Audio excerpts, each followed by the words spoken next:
Thundercats Ho is here now, an all-new epic adventure. Thundercats Ho, the movie, is on video. See it now, only available at... Thunder! Thunder! Thunder! Woolworths. Welcome back to Retro Inc. with your hosts, Andy. Boomshanker. Jeremy. Hello there. And myself, Adam. How are you guys? Very good, thank you, mate. Yourself? Yeah, very good. Jeremy, you're looking rather wise in your spectacles this evening. These are so that I can actually see you two. Oh. But no, you are looking quite grand. The beard has more girth to it. It's got more colour. There's just some white, some golds, and some red in there, and it's looking. There's no red. There's no red. No, there are some hints of strawberry blonde around the nose area. Yeah, strawberry blonde. I love strawberry blonde, but not red. You're looking like an extra from Game of Thrones. Ah, well, you know, I'd be up for that if Benioff White's are listening. I'm always willing to lend my hand to that. Well, you've been watching it this week, haven't you, mate? So, how far have you got into the? And what series are you on? Oh, well, rewatching. Rewatching. Yeah. Yeah, series 2. Mm-hmm. I'm trying to get them all in before the new season starts. Mm. Andrew, when did you start? Yesterday.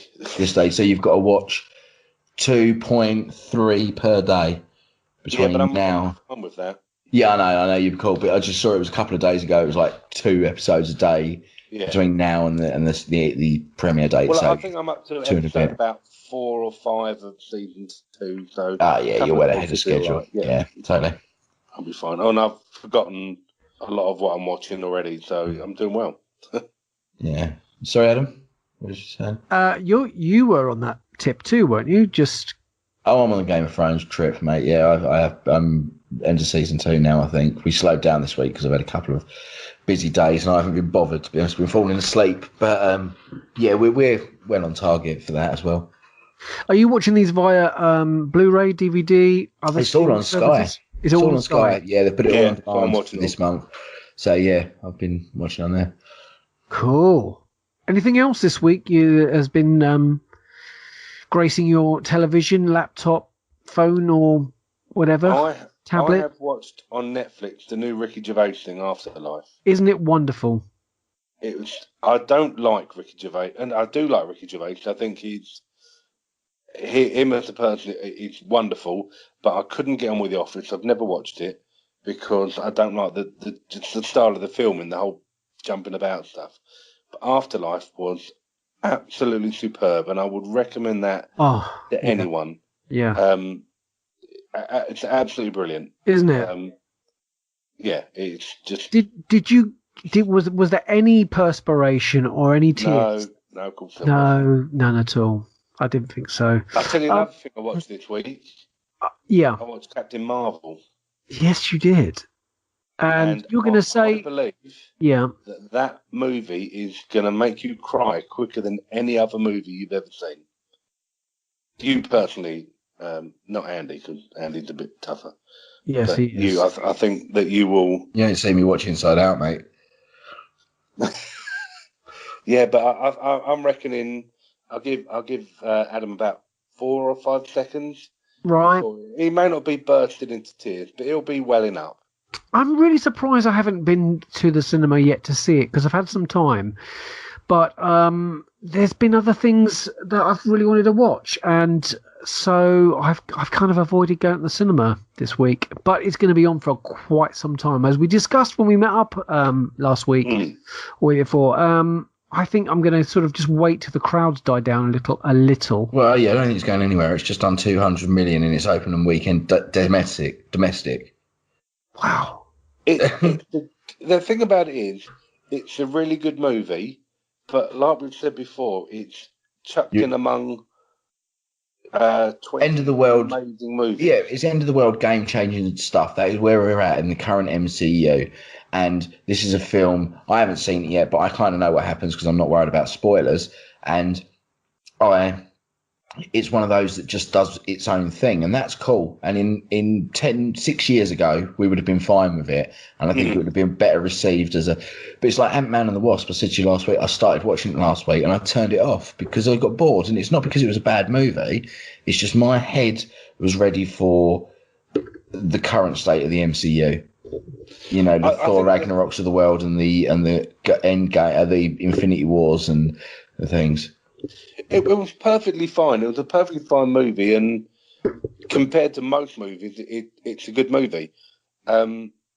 Is it in my top 10 of Marvel movies? No. I really enjoyed. That's a good playing field of movies, though. That's the thing. That's the thing. Yeah. That's the thing. It's a good movie, but it's in with Marvel. It's like saying, put a load of Star Wars movies together and go, oh, blimey, I don't really like, Solo that much compared to the others. But Solo compared to most movies is brilliant. That's what I said to you about Attack of the Clones, mate. It's like, as a Star Wars film, I think it is dire. As a movie, I love it. You know, it's up there in my favourite films. Why? Because it's Star Wars stuff, and I can deal with that. But as a Star Wars movie sitting in Saga, no thanks. I've really enjoyed having a lot more Nick Fury. Nick Fury's great in that. The cat is brilliant. We're all cat fans. The cat is brilliant, Goose. But I didn't really like Brie Larson that much. Well, this is what I've read and what I've heard is that people are just finding her a little bit bland. But I'm hoping that when we see her in Endgame, that might spark a little bit more. And obviously, I think we're going to get a Captain Marvel 2, Captain Marvel 3. And then look at this as well. You stayed for the end credits, Jeremy, didn't you? Yeah. So how exciting, without giving anything away, was that? Oh, that was brilliant. The end credit bit, the very last bit, was possibly my favourite bit of the movie. Great. Again, it's not that it's a bad movie. It isn't a bad movie. It's a really, really good movie. But it's a Marvel movie, and they're all really good. So Can I just want to go back to the point you said about being bland as well? Can we just put into consideration for people that are kind of poo-pooing that she's bland? Let's look at Tony Stark in Iron Man 1, Thor in the original Thor movie, and Captain America in Captain America, and how those character arcs have progressed to the people that we have now on screen, and how Marvel write that. You know, we're getting a character introduced and she's just finding her footing with this power and everything. 4 or 5 films down the line, we're going to get Brie Larson really getting into this role and having fun with it because she can. That character's established and it could just roll with the punches. And that's what Marvel do well. I think if you're sharing a screen with Samuel L. Jackson, you have to fight to win the scene because he's brilliant. And a cat, because cats are brilliant too. So let's be honest, me and you watch a whole movie on cats. You're competing against, Samuel L. Jackson, Ben Mendelsohn, and a cat. You're going to struggle. Brie Larson, I loved her in Kong Skull Island. She's great in that. She's a great actress. She was in that, wasn't she? Yeah, she's an Oscar-winning actress. She's a good actress. But I think that the character in this, because it's in her developmental stage, you're kind of introduced to loads of stuff like Thor was and, Tony Stark was. So now we've met her, she can come into her own more. Especially now she's like uber powerful and all these kind of wonderful things. And she's funny in her own. She's quite funny, but she as a character didn't grab me as much as some of the other characters. Ben Mendelsohn's brilliant, but he's Ben Mendelsohn, so he's bound to be. I mean, it's twisty and turning. It's not what you think it's going to be, which I really like. I like the twists and turns in it. It's just the ending changed, like literally month before going out. That film, they changed the ending quite drastically. I was reading today about something that happens at the end, which I don't want to go into spoilers at all for people. So, but it's quite interesting. If you look it up online, you'll see about that story. It's a good plot twist halfway through, which I didn't see coming. I really enjoyed that. I mean, it's a good movie. I definitely recommend you go see it. And definitely see it at the cinema. Don't stream it or any of that nonsense. No, I am going to be going this week to go see that. Go and watch it. Enjoy it for what it is, and enjoy the fact that it sets up Endgame, because that is going to be possibly the biggest movie of the year. Yeah, it will be, mate. Biggest movie news of the month, if not the year, has got to be the reinstating of a Marvel director, James Gunn. This is going to be Marvel loaded, this news bit here, because we've got the other bit afterwards as well. We have indeed. So I'm one of these unfortunate people that seems to wake up about 2 o'clock in the morning, and I now set my alarm for around that time because that's when US news tends to break. And the moment my phone popped up with this news, if you're one of our good and lovely people who are in our Facebook group, you would have got that posted to the Facebook group instantly because James Gunn was put back into the Marvel Universe thanks to Alan Horn's, I would say, conversations constantly with James Gunn into rectifying to get Guardians of the Galaxy 3 back in order. Now, we know he's going to be doing Suicide Squad 2, and he's got to be the first person to ever have graced both DC and Marvel in the MCU, but obviously we've had comic book writers in the past that have done this. Now, Andy, what are your thoughts on this? Because I don't think there's anybody else that's done a Marvel film and a DC film, but you're probably going to beg to differ here, aren't you? No, I'm not going to beg to differ on that. I just want to go on about the James Gunn thing, to be honest with you, because I think this is hilarious, this whole thing. Right? I think it's brilliant. Disney have a bad rap. They always will do. The House of Mouse has always been one of these that's seen as the future fascist dictators that rule over everyone and control all media. I like them. Even though they are that thing, I still like them. Look at the things they bring us, regardless of what people say and all those negative people on the internet. Disney do some cracking stuff, and there's a reason why they're so big. But goes to show that they are still just a business, right? Because this is nothing to do with Disney's reversal, thinking, oh, actually, we'll give them another shot, right? We're just coming off the back here, right? Batista, one of the biggest rising future big names in movies because of his performance as Drax the Destroyer, right? He turns around and is vocal about, I am not coming back. And Chris Pratt also writes this open letter saying, I don't want to do it without James Gunn. Then you got to think of James Gunn's brother. James Gunn's brother is Rocket Raccoon. He does the motion capture for Rocket. Would you want to go back if your brother's been fired from that property? And the voice of Rocket Raccoon. My brother, yeah. And fourthly here, the voice of Rocket Raccoon, Bradley Cooper, who just so happened to have been an Oscar-winning movie within the last month or so. With The Star is Born. With A Star is Born. And he wrote and directed that movie, and the song that he wrote and performed won an Oscar, right? Now, we've got Zoe Saldana, which is just about to be in the next 4 of potentially the biggest movies of all time if they go the same way as the first one, all right? We've got Chris Pratt, who's just everything he touches is solid gold at the moment. You've got Batista, who is going to be big. I've really got a feeling that he's going to be in everything soon. Bigger than Vin Diesel, even. Bigger than Vin Diesel. He could get to, I don't know if he gets to Dwayne Johnson levels of fame.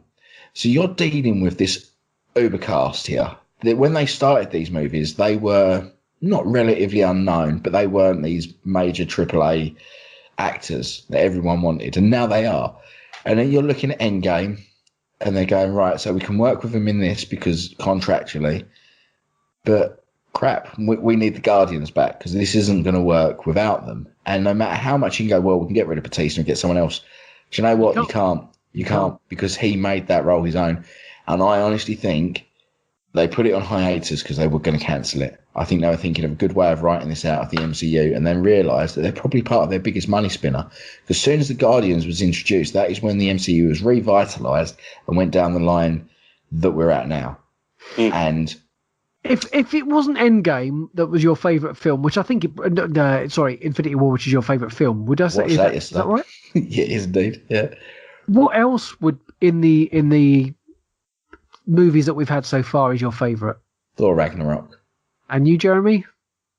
And Guardians. Guardians was the one, like I said. Yeah. That, The original Guardians, yeah. Yeah. Guardians for me is still my favourite film in the whole. Yeah, of I think it's Infinity War, Guardians, Thor Ragnarok. If you're going to then take away a director that comes in and does a second film because of something he said 10 years ago, which was, let's face it, we've got British comedians that say stuff on a regular basis, the likes of Frankie Boyle and Jimmy, and and even Ricky Gervais, and you go, that's over the mark. But if you understand where they come from and where they cut, and where the line is, then right, for a start, who doesn't go on their social media and see posts from 8 years ago and think, what the hell was I writing? What was I thinking? What was I doing? That's ridiculous. Stuff on my own and like you say, he is, even though he's a director, he's clearly a comedy director. You can't make a film about Guardians without having a humorous bone in your body. And his brother is a comedy actor.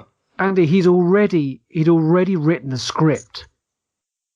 He's got to own the script then, surely, hasn't he? This is a big old U-turn from Disney, because I honestly think it's a brilliant U-turn. We don't know what to do. It's a brilliant U-turn. We are going to get so much if we turn around and cancel the Guardians of the Galaxy and write these people out. We're going to get backlash. If we recast these characters, it's not going to work. It's not even a case of it could possibly work. It won't work, right? You two guys and our listeners and our people on our Facebook page, we are the luckiest nerds that there has ever been, because we have now got, coming up, we've got brilliant DC movies, and I don't think they're going to make a duff one after. We are the luckiest nerds in the world. There's that age-old meme that I've seen going around. It goes, out of our ears, and when you're down and you feel like there's nothing left, just think the universe is 5 billion years old, and you were born at the right time to exist when Star Wars did. Yeah.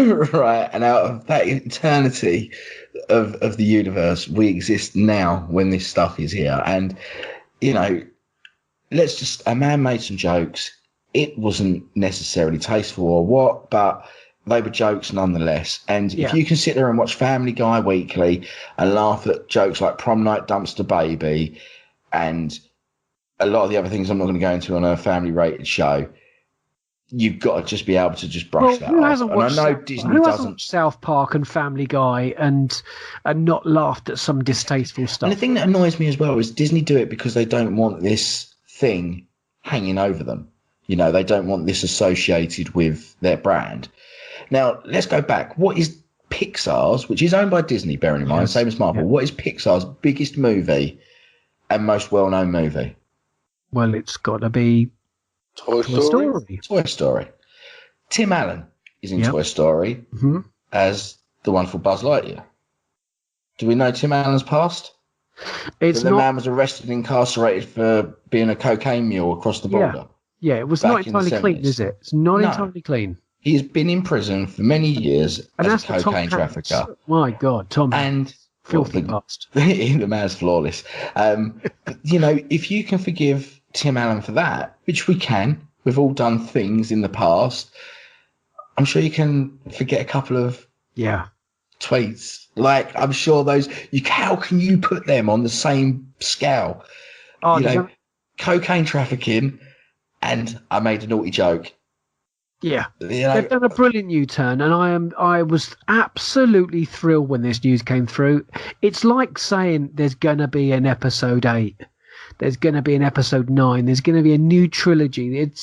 To hear James Gunn is back in the for making another Marvel movie is just fantastic, because there wasn't really anybody else. And there's, Taika, you thought perhaps after Taika, did you see Taika's tweet in response? Yeah. It was brilliant, because James Gunn had put about, pleased to announce that he's back and all of this. And Taika just tweeted him back, what? Question mark. I thought I was supposed to be doing it. Brilliant. Absolutely brilliant. What great news. I'm looking forward to his Suicide Squad. I like the original. I really enjoyed the original. So did I. It was a little bit cliche when it came to the big hole in the sky, and we've seen that kind of thing before, but I quite enjoyed it. And I think, if you just take it for what it is, you will disagree with Andy. Anyway, apart from that, we've had a release of a movie called Overlords on. I want to talk about the Endgame trailer. We can't talk about all that we need Marvel. to talk about that. I'm getting to this. Oh. And J.J. Abrams' produced film. I've got to say, if you haven't seen Overlord, do check it out. Lots of zombies, Second World War movie, and it's fantastic. Then we had the Endgame trailer after James Gunn's news. And Jeremy, when you saw this trailer, you were rather excited. Stuff was leaking out of me. It was amazing. Indeed.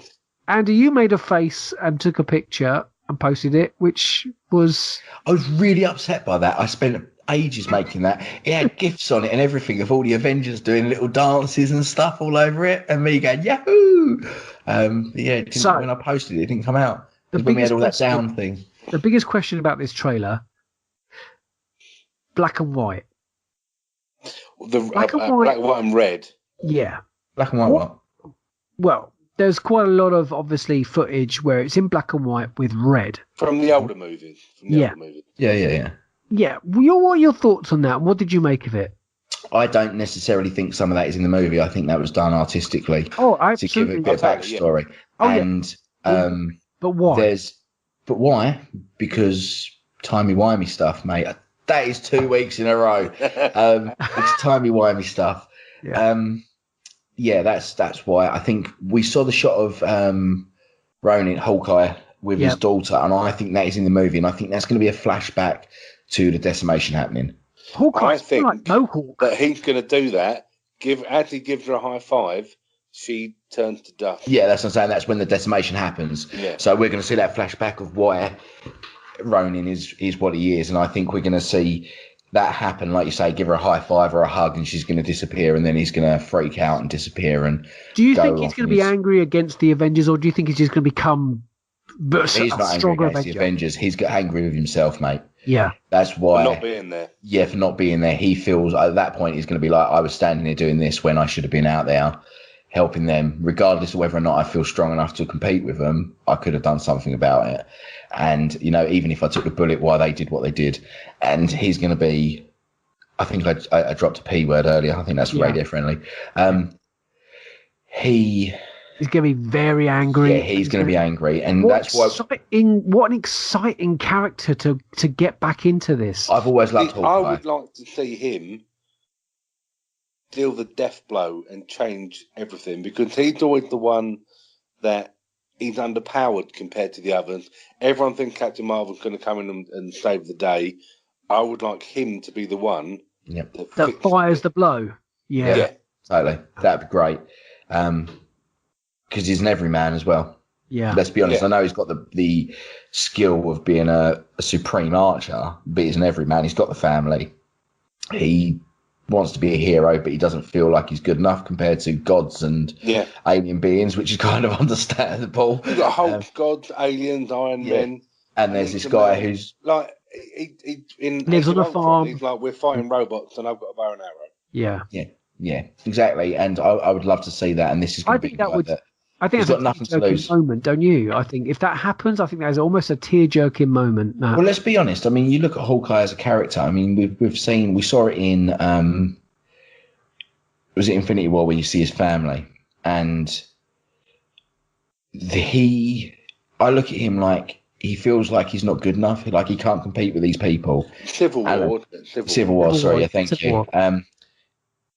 With his family, you see his family, and I think they're the thing that hold him back, and not in a bad way, because obviously he wants his family, he loves them, but the reason why he's underpowered and the reason why he fears anything is because he doesn't want to lose them or involve them or get them hurt, and that's what holds him back. This is a man that has now lost all of that, and the only way that he can save them or do anything about it is revenge, and he's not going to care about his own life now. He's got nothing to worry about, and he is going to be all out war, and I'm looking forward to that because you can see what Black Widow can do. I mean, she's essentially the same sort of thing as him. She's just a soldier that is very good at her job. And they have different skill sets. They've worked together. And we see him meet her in that rainy street looking proper badass when he pulls the hood down. And I don't know if he's, like you say, he Is he going to be annoyed with them? Maybe a little bit, but I think more for the fact that he wasn't called up or he wasn't there himself. And the other thing that confuses me about this trailer is Kevin Feige has said that everything we see will be from the first 20 minutes of the movie. How much stuff is happening in this film if this is the first 20 minutes? Because it starts off... They sat in a room for a year. They sat in a room for a year talking about and arranging this film. Yeah, but it's like you think of 20 minutes in a trailer.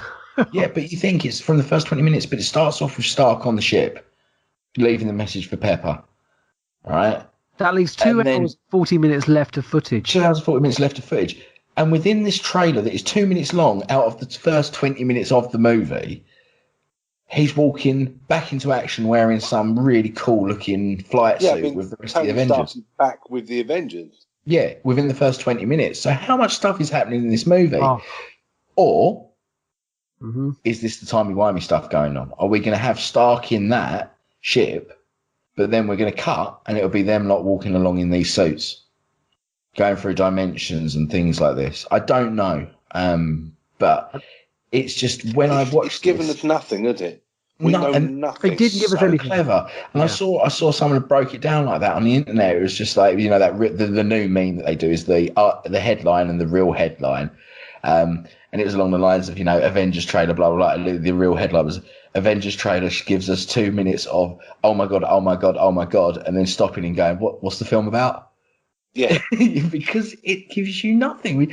I even if you look at the listing on the poster for the cast, and it says, and Josh Brolin as Thanos. Thanos is really small at the back in this picture. If you look at the Infinity War one, he's front and center. He's in the back, but he's the big main focus. It's Tony Stark on the top. Yeah, and now it's Thanos. He's just this small character at the back. This isn't going to be a Thanos movie. I think we're probably going to see him in the final act, which is going to be the last 40 minutes of the movie.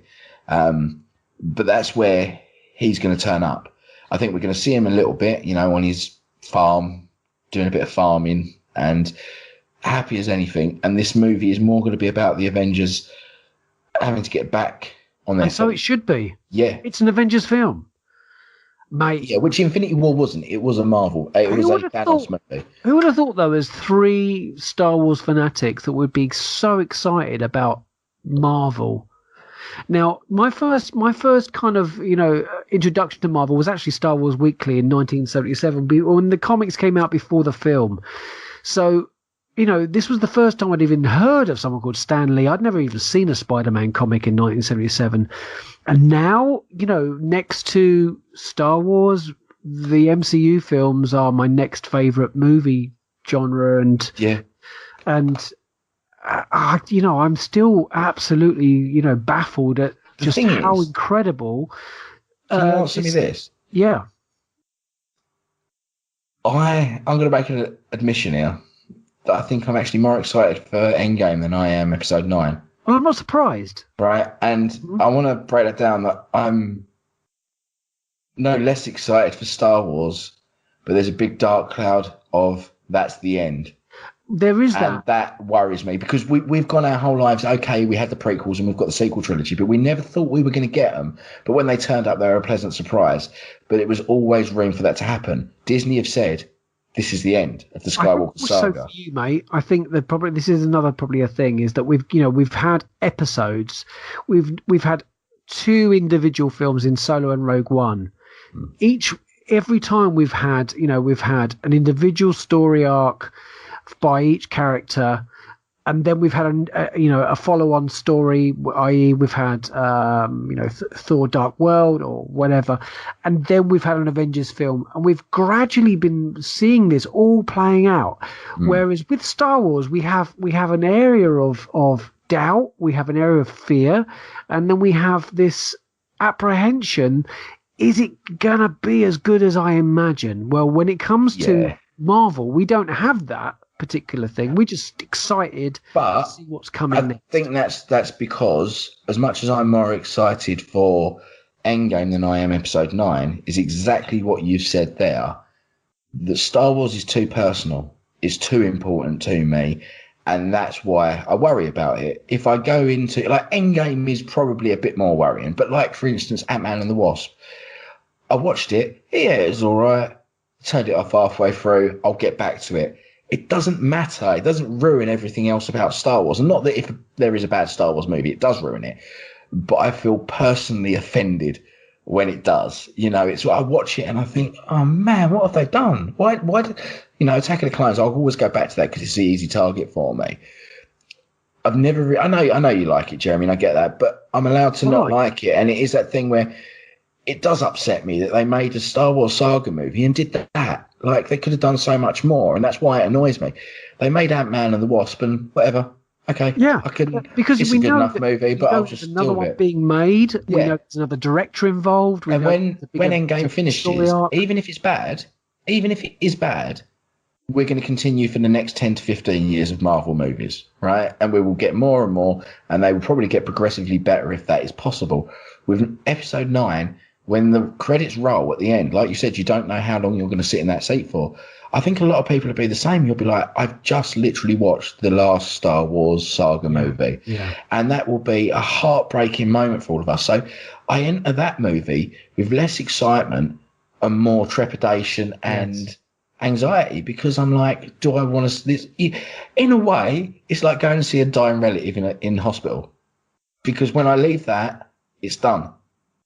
And that, I'm getting quite emotional thinking about it, because that's the end of Star Wars. Now I know we're going to get these new trilogies and all that, and that's where I start to get excited, because if we watch the Benioff and Weiss ones and they're bad, which I don't think they will be, but if they are, that's okay, because in a couple of years we get another Star Wars movie and it won't matter.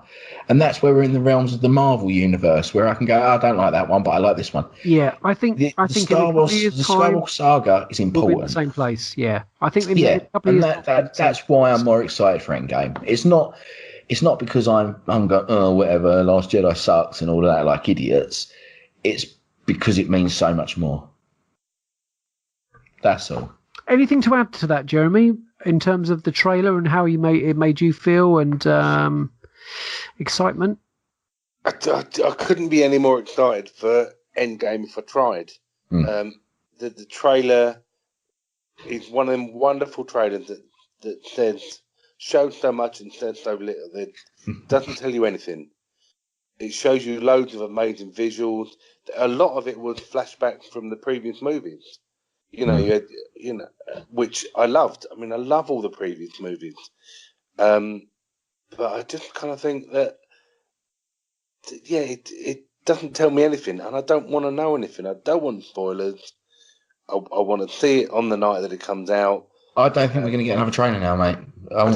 We don't need one. No. I mean, that's it's enough. Going to be the biggest movie of the year. It's going to be bigger than Star Wars, which pains all of us because we're Star Wars fans. But I think, and with the MCU, they bring out 3 movies a year. We've then got, Spider-Man Far From Home, which we're going to love because Tom Holland is just the perfect Spider-Man. But like Andy was saying, with the end of Star Wars, it's the end of Star Wars. That's it. Yeah. And it's like on Christmas Day.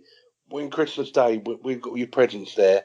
When you got to your last present, you want to open it as slow as you can, because when you finished opening it, Christmas Day is done. Yeah. And that's what the new Star Wars. It's gonna be. And also, you say about them making more money than Star Wars. That's understandable, because you've got to think of it as well. Star Wars has been rebooted in the last 5 years, and if it doesn't resonate with the current audience, it doesn't resonate with the current audience. However, it resonates with people that are already fans. You might get some new people on board, they've got millions of new people on board, but in the grand scheme of things, it's probably not as many as they expected to a degree. And I'm not saying Star Wars is doing bad by any means. Don't think that, because it's doing great. But you've got to remember, there's people on this planet that were born when the MCU started, and now they're young kids. And they've grown up with this stuff. It is in their psyche. Our children are those children. Yeah, exactly. And, my daughter is 5. She's not seen one of these movies through and through, but she knows who Ant-Man is. She knows who Hulk is. She knows who all these people are. And still with Star Wars, she doesn't know them all, and she's watched them with me. She's probably watched more Star Wars than she has the MCU, but the MCU is such a thing now. It's a beast. It's a machine, and so is Star Wars. But I'll be honest. I think I see more MCU stuff in places these days, and it's this generation's blockbusters. It's that defining franchise. Toy shops. You go into a toy shop, you look anywhere around, you'll see Funko Pops, masses of MCU stuff. This week, Pop in a Box have just uploaded their new Stan Lee figure. I don't know if you've seen it, the patina. It's a gold kind of bronze figure. Beautiful looking thing. Now, when I was last in a Toys R Us before it closed down, the pegs for Star Wars were practically empty. And over the period of time that I've been looking for Black Series and what have you, I have found it very, very difficult to get hold of those. However, if I was a Marvel fan, I'd have no problems getting Marvel Select or getting any of the Marvel Legends. The Marvel Legends. Yeah. And I Titan think Heroes you see everywhere as well. Absolutely. And I think for this next lot of 20-somethings and 15-somethings, if they're going to start collecting, Marvel is going to be their thing. It's not going to be Star Wars. And in 40 years' time, to some degree, in 40 years' time, there's going to be people our age sitting here probably doing this same thing because of Marvel, because of the MCU. They grew up on it, and that has defined them as the nerds that they are. And they will probably be looking at the 40-year anniversary Marvel Selects and getting those repackaged ones and sitting there podcasting about it or making video content about it because they grew up with it and it's their thing. And that's where like I say, that's where Marvel's sitting right now. It's the thing, and it's not bigger than Star Wars, I don't think, as a franchise, as a namesake. Maybe as a franchise it might be, because there's so much more to it, isn't there? There's the comic books, there's the movies, there's the cartoons, and it's always been a thing. It's always been a thing, whereas Star Wars has had its downtime, where there's not been Star Wars. And, Marvel's been going longer. Well. It certainly has. Yeah. And that's the thing. It's just, I think with Star Wars, like I say, the people that are in the side, look at China, for instance. Star Wars hasn't done anything over there. Why? They didn't get the original run of movies. Then they go and put out the sequel trilogy. I mean, you try picking it up, right? So it was bad enough that we got 4, 5, 6, 1, 2, 3, 7, 8, 9. China going, right, 7. Like, who wants to start their film franchises around 7? Yeah, in Japan, they got the laser discs before, and China didn't get that. So, yeah, very confusing for them. And that's one of the biggest markets on the planet. So this is what you got to remember. Iron Man had scenes specifically directed and written for the Chinese audience that was in the Chinese version. Well, right? The Hulk movie. Who directed that? It was a Japanese director, wasn't it? Chinese director, Wu. All right, I'll have to look into that.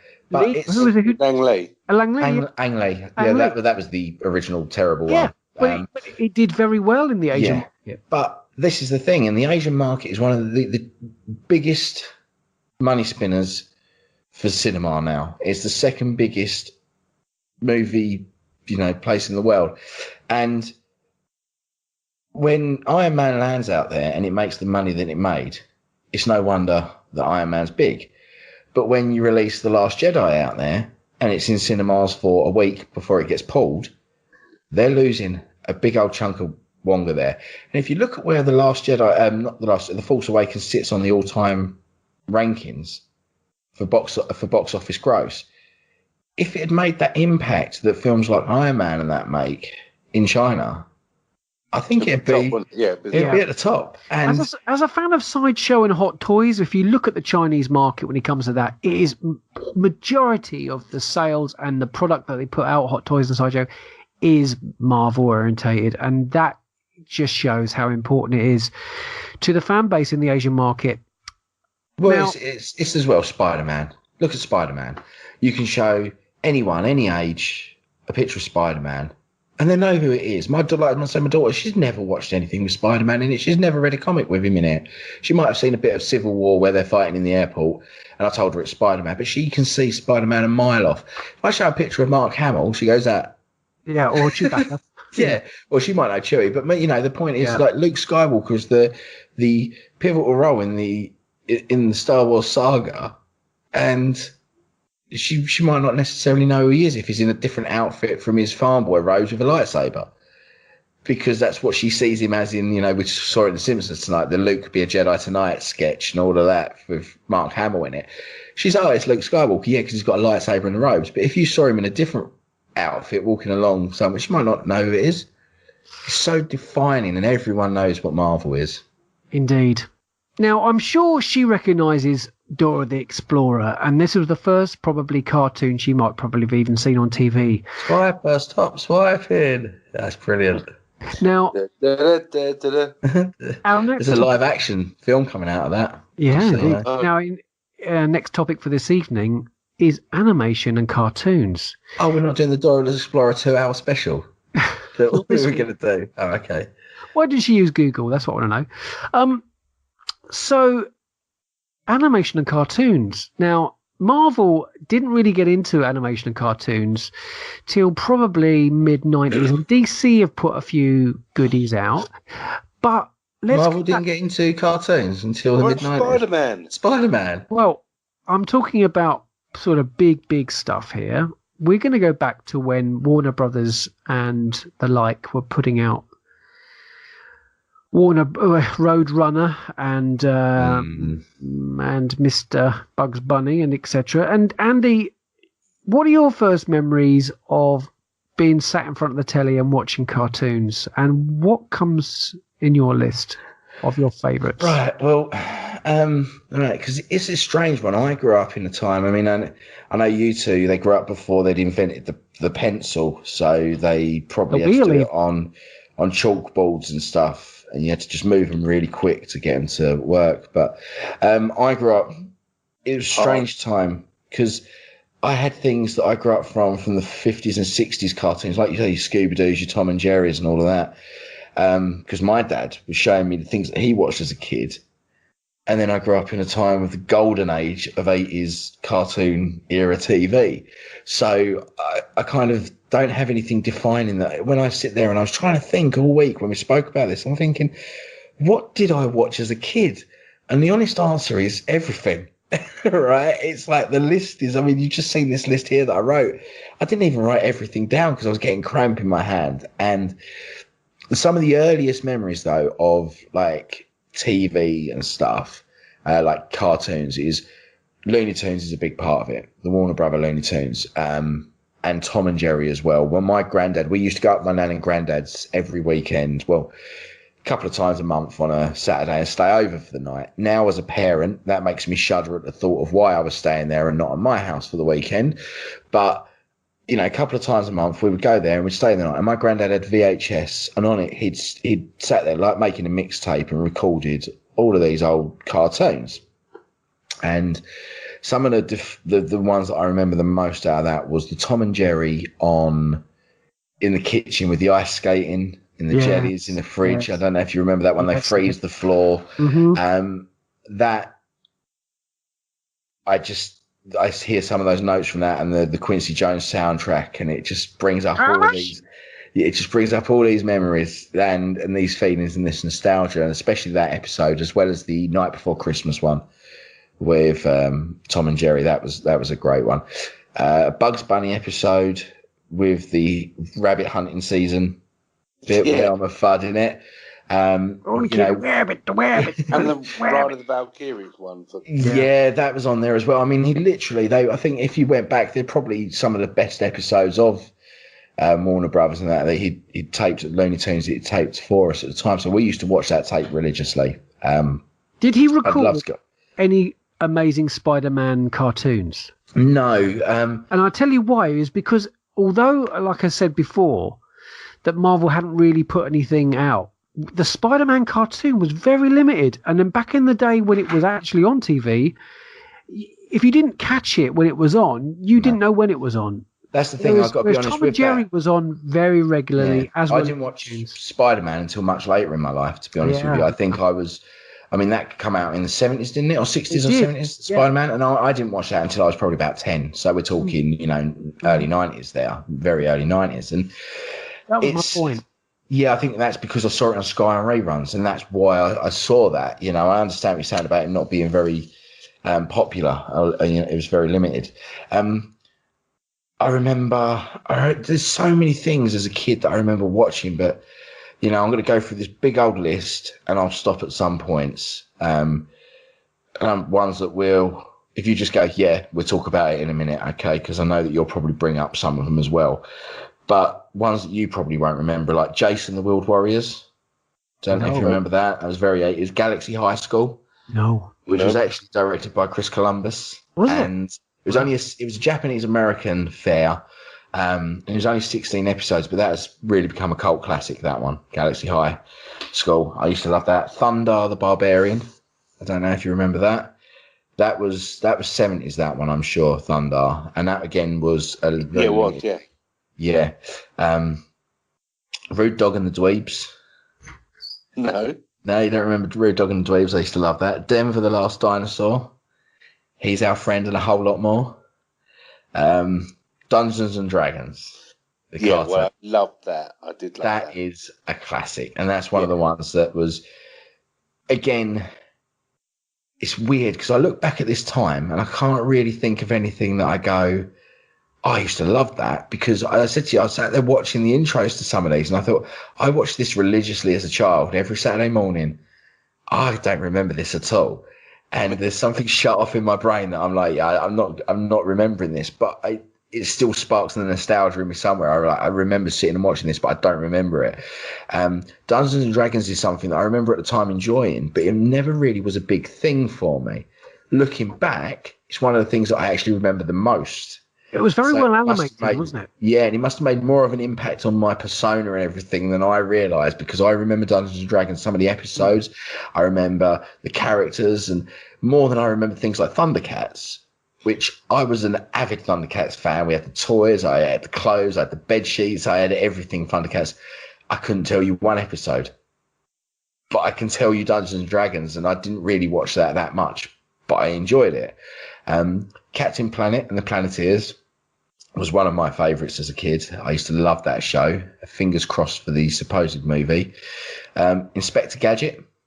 Oh, French. Yeah. Rocco's Modern Life. Don't know. No. Wasn't he a raccoon? He was a raccoon, and he had a male friend called Heifer, who was a cow. Yeah. That was a good one. Darkwing Duck. I know that. Whenever there's trouble, you call DW. Yeah. Pole Position. Does anyone remember Pole Position? No. Brilliant theme tune. That, like, honestly, that is some great 80s synth work and songwriting. That, listen to the intro of Pole Position. Animaniacs, because I did grow up on a very Warner Brothers, Looney Tunes sort of vibe. More my Saturday morning cartoon fare was more that than it was Disney. So this was mostly ITV. No, this would have been Sky. I had Sky literally from the inception of Sky in the UK. We had it. Sky when we were children. No, we didn't. No, but my dad, as soon as it came out, I mean, we're talking a lot of these, like, what was the one? Rocco's Modern Life and that. They were, because there was Our Real Monsters as well, and that was all Nickelodeon stuff. Right. And that's when Nickelodeon sort of became a thing. Yeah. Cartoon Network. Yeah, I was, to be honest, Cartoon Network was a bit later on with me, but that was me early teens, I think, when Cartoon Network became a real big thing. It was very much Nickelodeon, and that's when Nickelodeon was the machine. It was churning out everything. So Animaniacs was a big thing. Bonkers was something I watched. He was a weird marsupial type thing that was a police officer. I'm going to get back to this one because this is essentially one of my favourites. Hang on, I'll start that. Teenage Mutant Ninja Turtles was another one of my favourites as a kid. When I watched it, it was Teenage Mutant Hero Turtles. Hero Turtles, it was indeed, because ninjas were far too violent for the UK child audience. Bad people, weren't they? Yeah, it was called. So they changed the title but kept the content the same. Even the song, they just changed it to Teenage Mutant Hero Turtles, and now it's Ninja. It was just because at that time snowflakes. Some stigma involved with ninjas. Yeah, it was a stigma with ninjas, and that's what it was. They didn't want people getting hurt and killed on kids' TV in the UK, which I find bizarre because we're more liberal with our TV They never. than any other country. And like Americans love coming over here and being on TV because they can swear and they find it highly hilarious. And another big one for me was Disney, funnily enough, but that was Gummy Bears. I loved Gummy Bears growing up. Absolutely adored it. They're bouncing here and there and everywhere with their gummy berry juice. Never seen it. That was great. That was. But so yeah, I mean, Gummy Bears and Teenage Mutant Ninja Turtles. They're probably in my top 5. GoBots, Challenge of the GoBots. I don't know. I've heard of them. It was I remember the toys. Very small little Transformers style. That's what it was. Mm-hmm. But hey, I was a kid and I liked it. He-Man. Oh yeah. We'll get into that, I'm sure. This one I'll get back to because this is the weird one. Thundercats was on there. Transformers was on there. Now it's funny because I went out with my brother today and the kids, and we were sitting around having lunch, and I said to him, I was like, Matt, I said, what did we used to watch as kids on a Saturday? And the first thing he went, well, Transformers every Saturday morning. I was like, yeah, well, I know that. That's obviously on my list, and that was the thing that me and my brother did. Saturday mornings was Transformers, and that's probably why I don't like the movies now, because Transformers holds a thing in my childhood that, we had the toys and we loved that together, and that's something we both enjoyed. Thundercats is on my list because Thundercats are awesome. Thundercats, beautiful looking sword. It was, and if they make a movie and Vin Diesel isn't Panthro, I'm not going to bother watching it, to be honest with you, because or Batista, that'd work. Now, my other ones on here, the first one was a wild card, was Trapdoor, because I know we spoke about animation as being Now that stop motion. I love Trapdoor. Yeah. It is brilliant. And my nephews as well now, they've got it on DVD. They love it. It's one of those, it's a classic, Bert, feed me. And nothing really happened. It's just quaint and beautiful and lovely. And if you've got kids of a certain age, they will just enjoy it. I bought the DVD of the whole series for my kids. They loved it. Yeah, damn right as well, because it's just fun. There's nothing offensive about it. It's just glob. It doesn't age. It doesn't age. This is what we said about. I was talking this about with my sister-in-law as well, actually, because we all started talking about it. She's a bit of a retro geek as well. She likes the raccoons and things. She's all got T-shirts of it and that. She loves her old school stuff. And we were talking about the stop motion animation, and me and my daughter recently have been watching the Aardman Wallace and Gromit. And we started with Curse of the Were-Rabbit, and then we watched, is it A Close Shave, the other recent one as well. And then we watched Grand Day Out, and it wasn't until I turned that on that I went, man, it's aged. Like, you don't realise it. It's one of those, because you grow with it and you watch that animation as it plays out, you're like, it looks good all the time. It always seems to, it's like The Simpsons. It's not until you watch an older episode that you go, how much it's changed. And with Wallace, he was walking and it was all disjointed and it wasn't fluid. And then you watch Curse of the Were-Rabbit and it's just a beautiful. Did you see the Pirates movie? Pirates, yeah, Adventure with Scientists. And it's that, and we were talking about it. And massive difference between the first Wallace and Gromit and even just the first shorts that they did. But it still works. The pets. Yeah, Morph. I loved Morph, man. I love that. Tony Hart, wasn't it? And that's the thing. It ages, but if you don't know the other thing, if you just watched A Grand Day Out, it still looks great now. It's only because you know that Wallace and Gromit looks better now. But Trapdoor has nothing else. It is Trapdoor. You turn it on, it's a plasticine little monster in his castle, and it's great, and it's just quaint. It's beautiful. But the two I wanted to talk about, just in a little bit of detail. The first one, which is something I posted up today, and I know that neither of you have seen, and it's a bit of a weird one because not many people I know have seen it. And it was a series from I think it was the 80s, late 80s, early 90s. I'm just having a look up here. Sorry, it came out in 1990 to 95. It was, and it's called The Dreamstone. And yeah, it's really weird. Nobody else seems to really know what it is. And it was a cartoon series about this little creature called Rufus, and he was a daydreamer, and he works in this candle shop.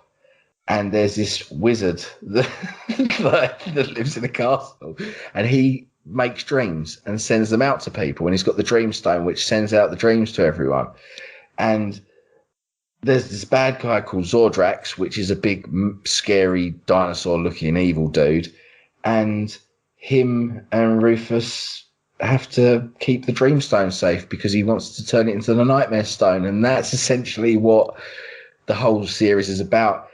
But it's quaint, really quaint style to it. It's beautiful bit of fantasy storytelling, lovely little characters, great design and concept. And it's just one of those that I remember having it on VHS and just playing it to death over and over and over again. The theme tune for it is beautiful, and I'm trying to think of who that's by because it's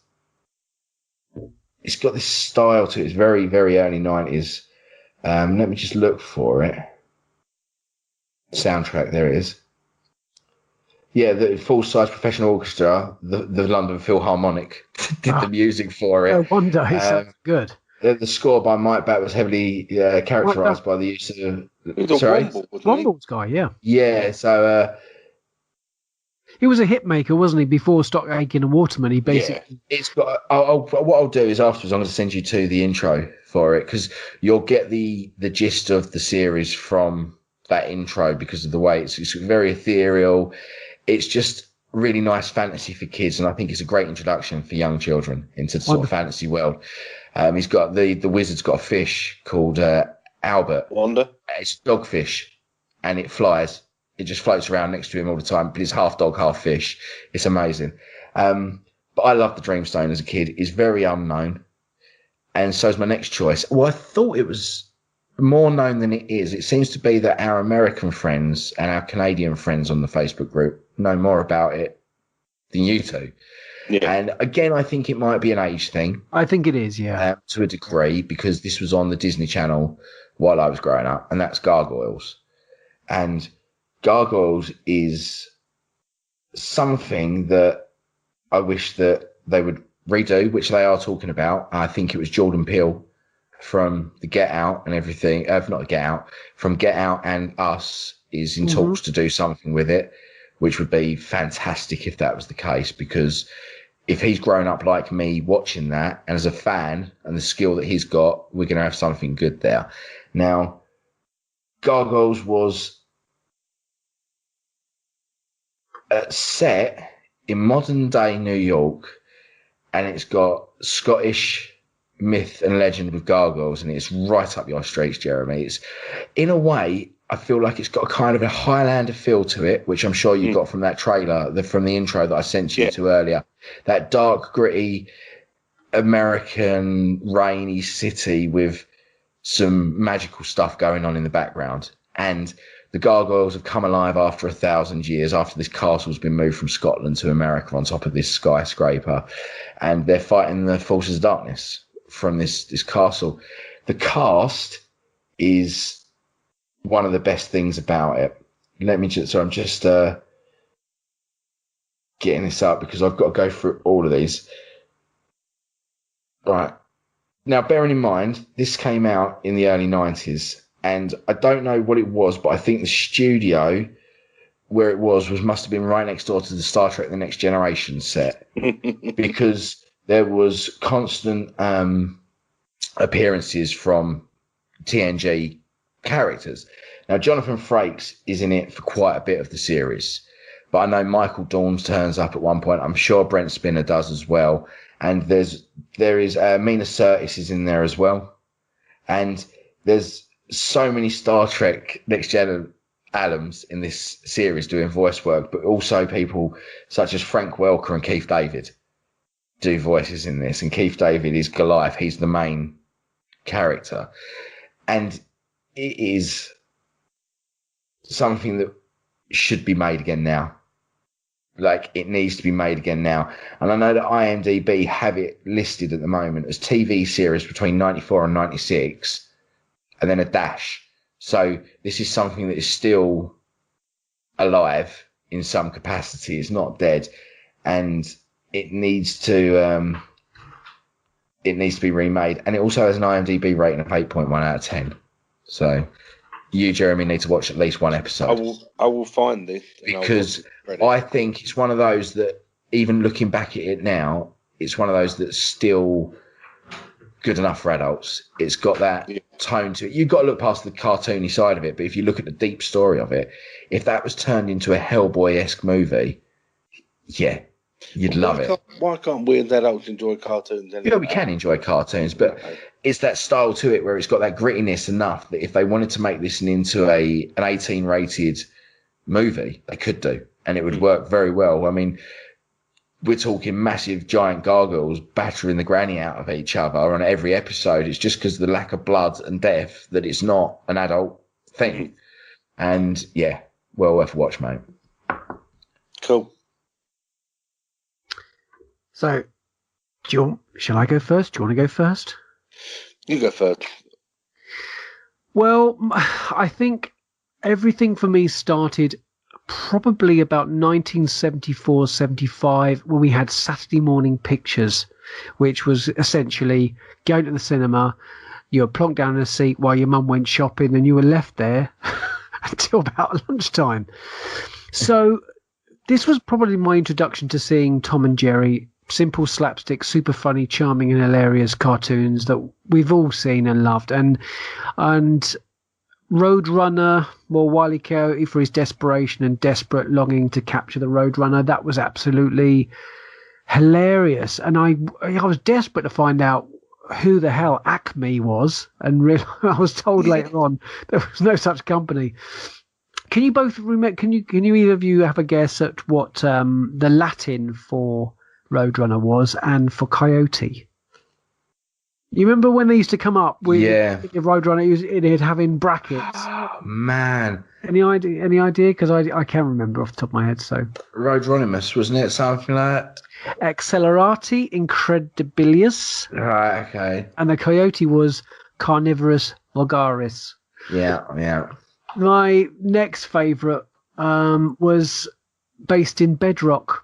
And it was Fred Flintstone and his family and their daughter Pebbles and Fred, who was a big fan of golf and bowling, and his wife Wilma. And I absolutely loved the original of that. I think there was like 144 episodes, and it started in 1960, finished in 66. So everything that I watched was reruns, pretty much. Did you ever watch the Jetsons?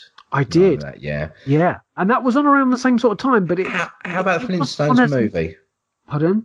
The Flintstones movie. Never saw it. Love it. To be honest, mate, the thing is that we only had, really, for a very long time, 2 channels. And then when the third channel came about, you have to wind the telly up, that sort of thing. When the third channel came about, it was a regional thing. So I had Thames Television and London Weekend, and that's when you saw these sort of shows. So this was on the third channel. I was always confused when yes. the cat chucked him out the window at the end. Thelma! And then bang on the door and go, well, why didn't he just go back in the window? Well, that's true. Well, maybe the sink was there, and the possibly Dino had given him some real, like purchase to the throw, chucked him over the sink, and he couldn't get back in. The thing that really grabbed me, I think, in terms of Saturday morning pictures was there was Popeye was on, which was great, and we had the Flash Gordon black and white series on the Saturday morning pictures, but they showed the Star Trek animated series with Captain Kirk and Mr. Spock and the crew of the Starship Enterprise, and that originally came out in 1973, so by 74, 75, this was in the cinema, and it was just amazing with Shatner and Leonard Nimoy and Joe Nichols was her name, and James Doohan and George Takei. They were all in it doing the voices. Now, I know this doesn't really count because Thunderbirds is puppets, but it was very kind of animated. But the thing that really grabbed me after that was in the early 80s, it was Battle of the Planets, the Japanese animated series from 78 to 1980. So I was like 8 years old when this came out. And Battle of the Planets is an American adaptation of the Japanese anime series called Ninja Team Gatchaman, and I've got really into that recently, is watching old Gatchaman stuff. It was 105 episodes, and 85 were used in the Battle of Planets adaptation, and it was produced by Sandy Frank, and I absolutely love Battle of Planets, even to this day. Now, my next choice goes further into anime, because I guess Andy, you in the 90s were, or 80s even, cartoons were really massive. I don't think in the 70s they were so big. So when I got next into animation, it would have been manga. And that's back when you watched cartoons, though. They hadn't invented some of the colours, had they yet? So, well, funny enough, they had. They had, but I just wasn't captured so much by it as when I first saw in 1988, when I was 18, it was Akira. And Akira, for me, is still the standout anime. And if you haven't seen Akira, this is the listeners, it's about a Japanese government that drops an atomic bomb on Tokyo in 2019. And 31 years after nuking the city of Kaneda and a bike gang leader tries to save his friend Tetsuo from a secret government project. I'm not going to tell you more about it, but it was awesome. My next is in 1995. It's a movie called Ghost in the Shell, and it's another Japanese animated movie. Again, I can't really go into too many cartoon series because apart from Roadrunner and Tom and Jerry, nothing really kind of grabbed me until anime did. And so Ghost in the Shell, which is a cyborg federal agent who basically is trying to... do you know what? It's really hard to explain what Ghost in the Shell is. So I'm going to go on to my next choice. Sorry, you go back to Roadrunner, though, you're right. He may not have been very good, Wiley Coyote, he may not have been very good at catching that Roadrunner, but you've got to give him props for his tunnel painting. Everything. He is amazing. He is sublime. I mean, to be honest, what I wanted to do here was just go from my list and then go back to Roadrunner because it leads into something that I think is quite incredible. Batman Year One, a DC movie from 2005, I really love. And if you haven't seen it, it's the original story of Batman, a young Bruce Wayne and James Gordon. Star Wars: The Clone Wars, I'm still a massive fan of. Now, you guys... Andy, you do a brilliant impersonation of the beginning of Clone Wars. I don't want it because it makes me feel sick. Honestly, it's what turns me off of it. If it wasn't for that silly introduction, I'd probably be a little bit more on board. Yeah. But it really brings it down to make it... I know you're saying about we can all enjoy cartoons if we want to. There are some things that can stop you from doing that. And that intro does that to me. Why couldn't we just have a small scroll at the start of every episode? That would be good.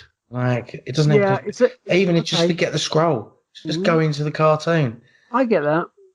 I'm really looking forward to seeing the next series of the Clone Wars, and maybe they'll remove the voice intro at the beginning. The Killing Joke is my next favourite, starring Mark Hamill as the Joker. Not an exact duplication of the seminal graphic novel by Alan Moore, and it's got some added scenes that aren't in the graphic novel, but it's still a very decent watch.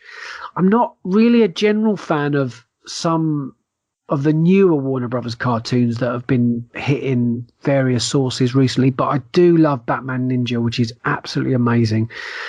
Now, let's go back to Roadrunner. And I think the thing about slapstick humor is that, you know, when Jerry hits Tom in the face with a frying pan and changes the shape of his face to the shape of the frying pan, or Wile E. Coyote, you know, blows up. It's their faces, man. It's their faces. You know, a bomb would go off and just he would break the fourth wall. And I think this is one of the things that I love so much about slapstick humor, and especially the young ones and Bottom, is the breaking the fourth wall. And I think Roadrunner does it absolutely brilliantly. Fleabag does it recently as well, doesn't it? I don't know. I haven't seen it. That's really good. But certainly with Roadrunner, you get this incessant amount of determination that he's got in capturing this damn Roadrunner, and no matter how hard he tries, he's never ever going to catch him. And it's not because Roadrunner is clever or that smart, it's just he's so dumb. And it's just they did a really clever thing back then with cartoons like this. They turned the antagonist into someone that you felt sorry for. Yeah, they did it in Tom and Jerry all the time. Jerry is a douchebag, right? That poor cat, no wonder he wants to tear that mouse a new one, right? Because he is horrible to him, right? And then I don't know if you two have ever seen the last episode of Tom and Jerry. It's heartbreaking. It is heartbreaking. It goes to show that this actually thing is just a friendship that's lasted years and they actually love each other. But yeah, you look at Wile E. Coyote. I mean, he wants to rip apart this Roadrunner and eat it. That's essentially what the premise of the story is. And Roadrunner is just a bit of an arse, really. And it's no wonder. The thing about Roadrunner is that when you ever hear the coyote trying to creep up, you get those strings. Yeah. It just is amazing. And I'm gonna after this episode, I'm gonna post as much Roadrunner onto Facebook page as possible because they are just hilarious and they're brilliant and kids love them. I think that's my list done. Jeremy, it's your turn. What have you got on your list, mate? There's not had that many overlaps. I'm quite pleased with that. My favourite cartoon growing up as a kid was Godzilla. I used to sit through Cheggers Plays Pop.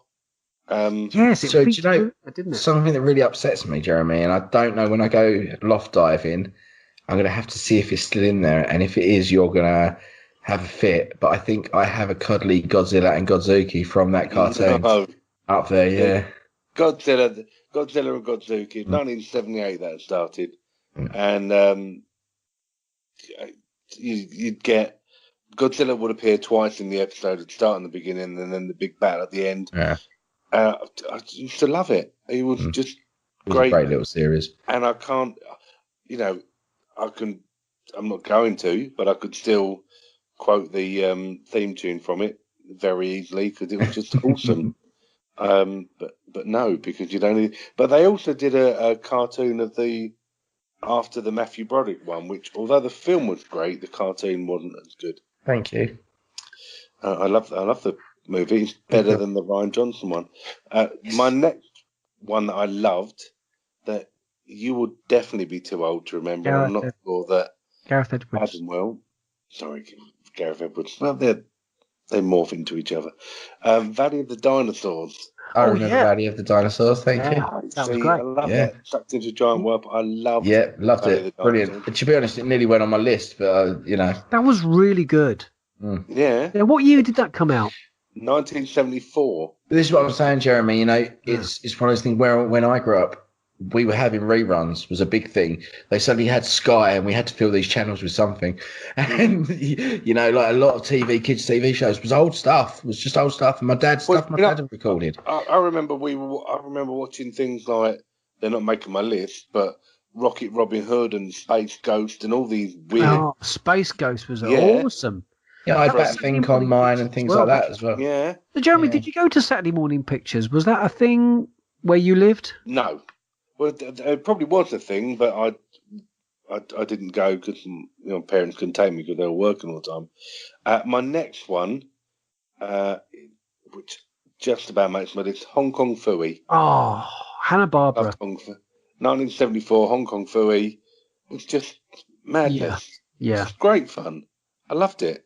It was great. I've got Jamie and the Magic Torch, which is one of the most memorable songs ever. And if you ever know anyone called Jamie, my brother.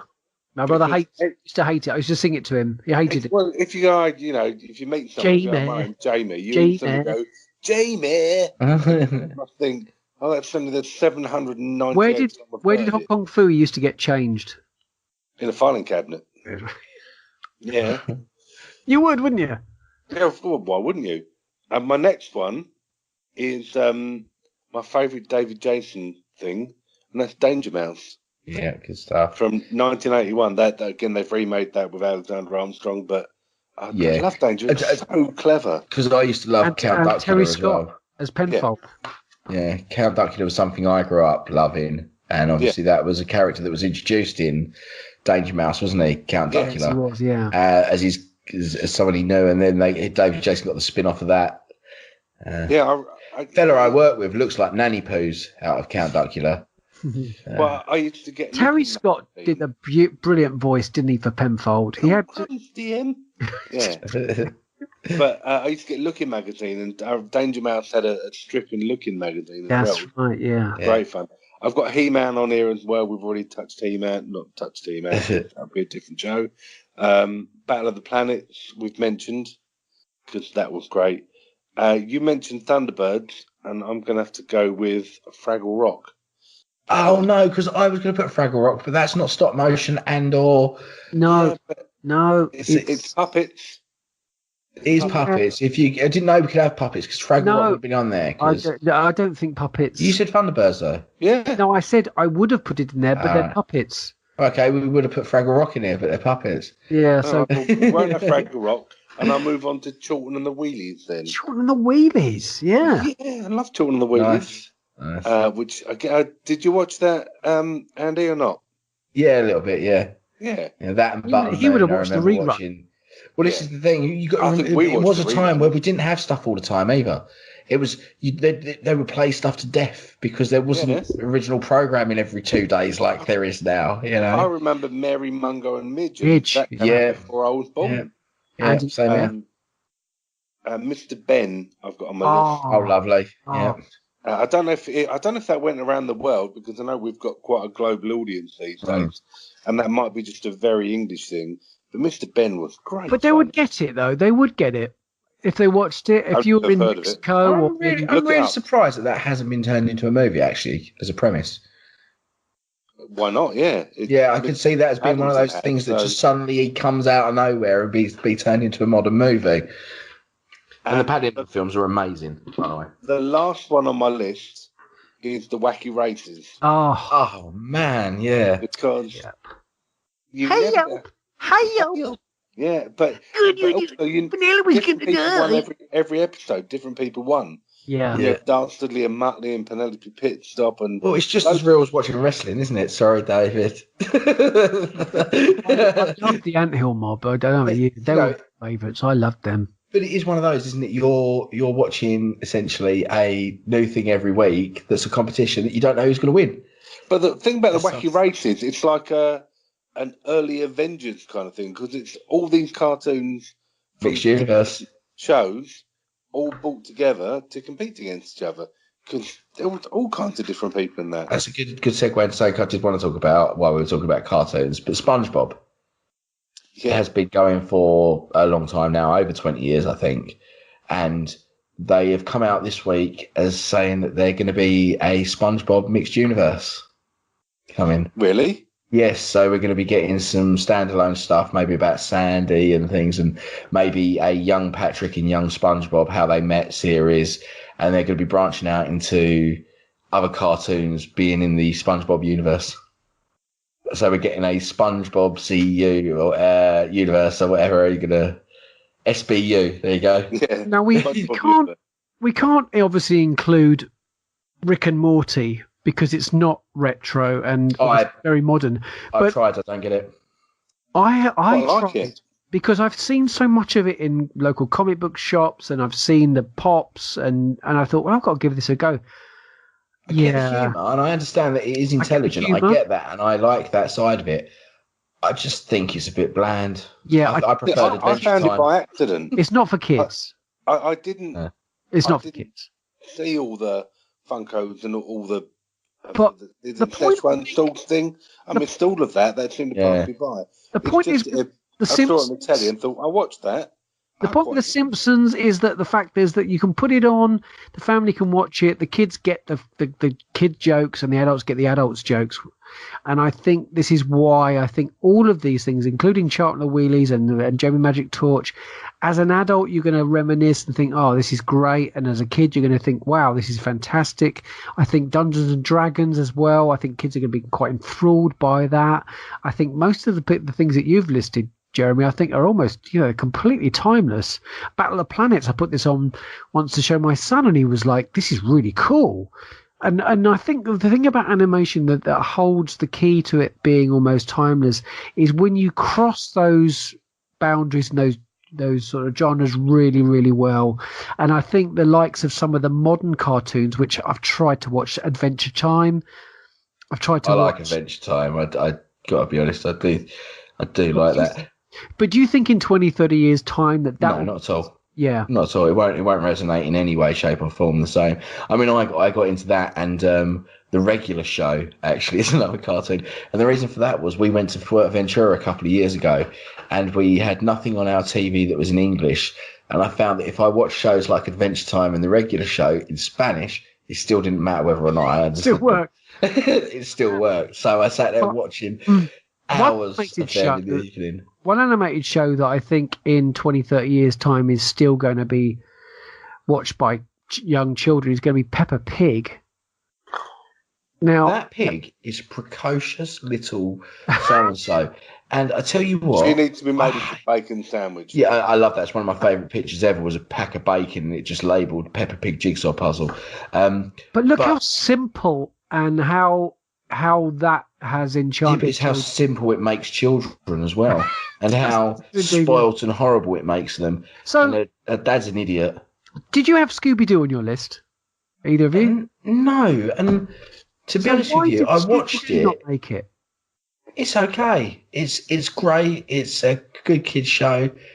I just thought it was a bit samey. Yeah. Well, the scenes were the same. They were often running down the same corridor. And the problem with it is that the modern ones that my kids have watched, and probably yours as well, have actual ghosts in them. Yeah. Yeah. And the whole point about Scooby-Doo is there were no ghosts. There's too many iterations of Scooby-Doo to really pinpoint Scooby-Doo these days. Scrappy wasn't.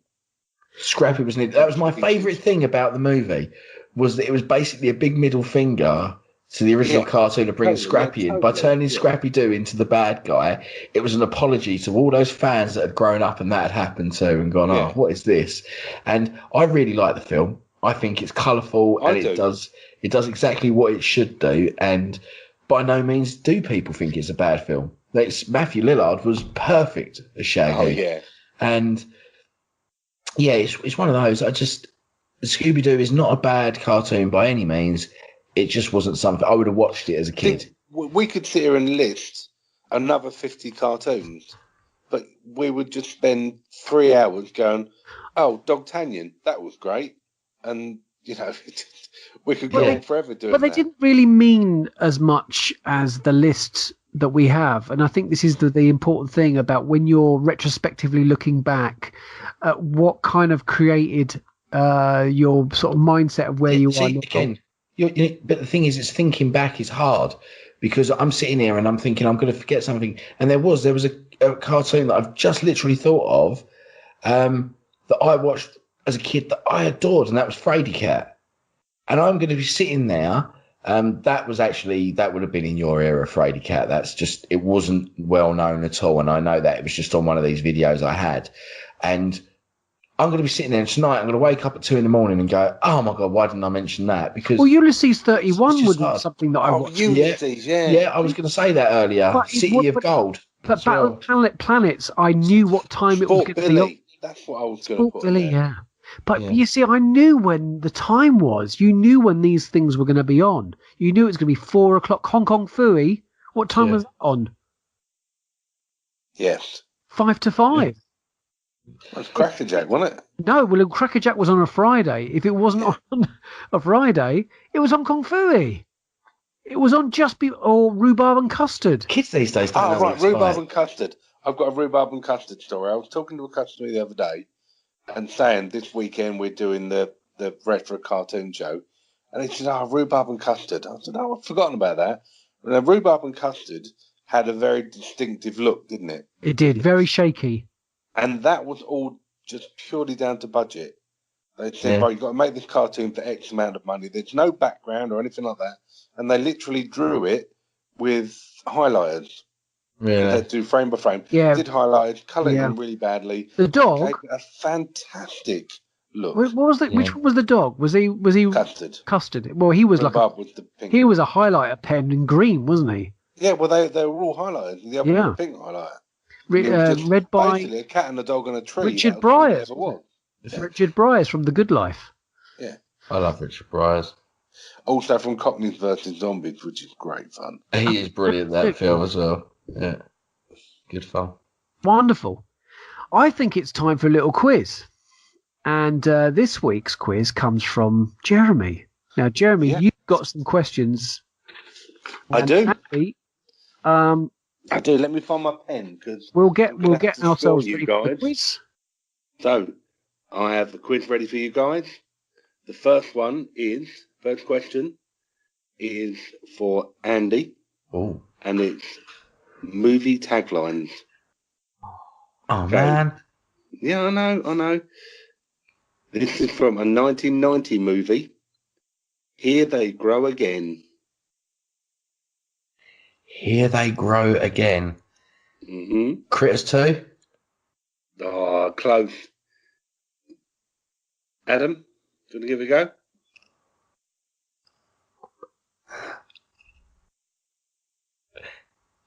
You know it now, don't you? Look. I'd have to take your first answer. I'm going to go... Oh. See, I was tempted to say Gremlins 2. I'll say Gremlins 2. Gremlins 2 it is. Yeah, thank you. Yeah. Okay. So, the next one is a 1984 movie. Right. For you, Adam. Yeah. Andy, sorry. For me? No, it's my turn. No. Yeah. The Thing That Won't Die in the Nightmare That Won't End.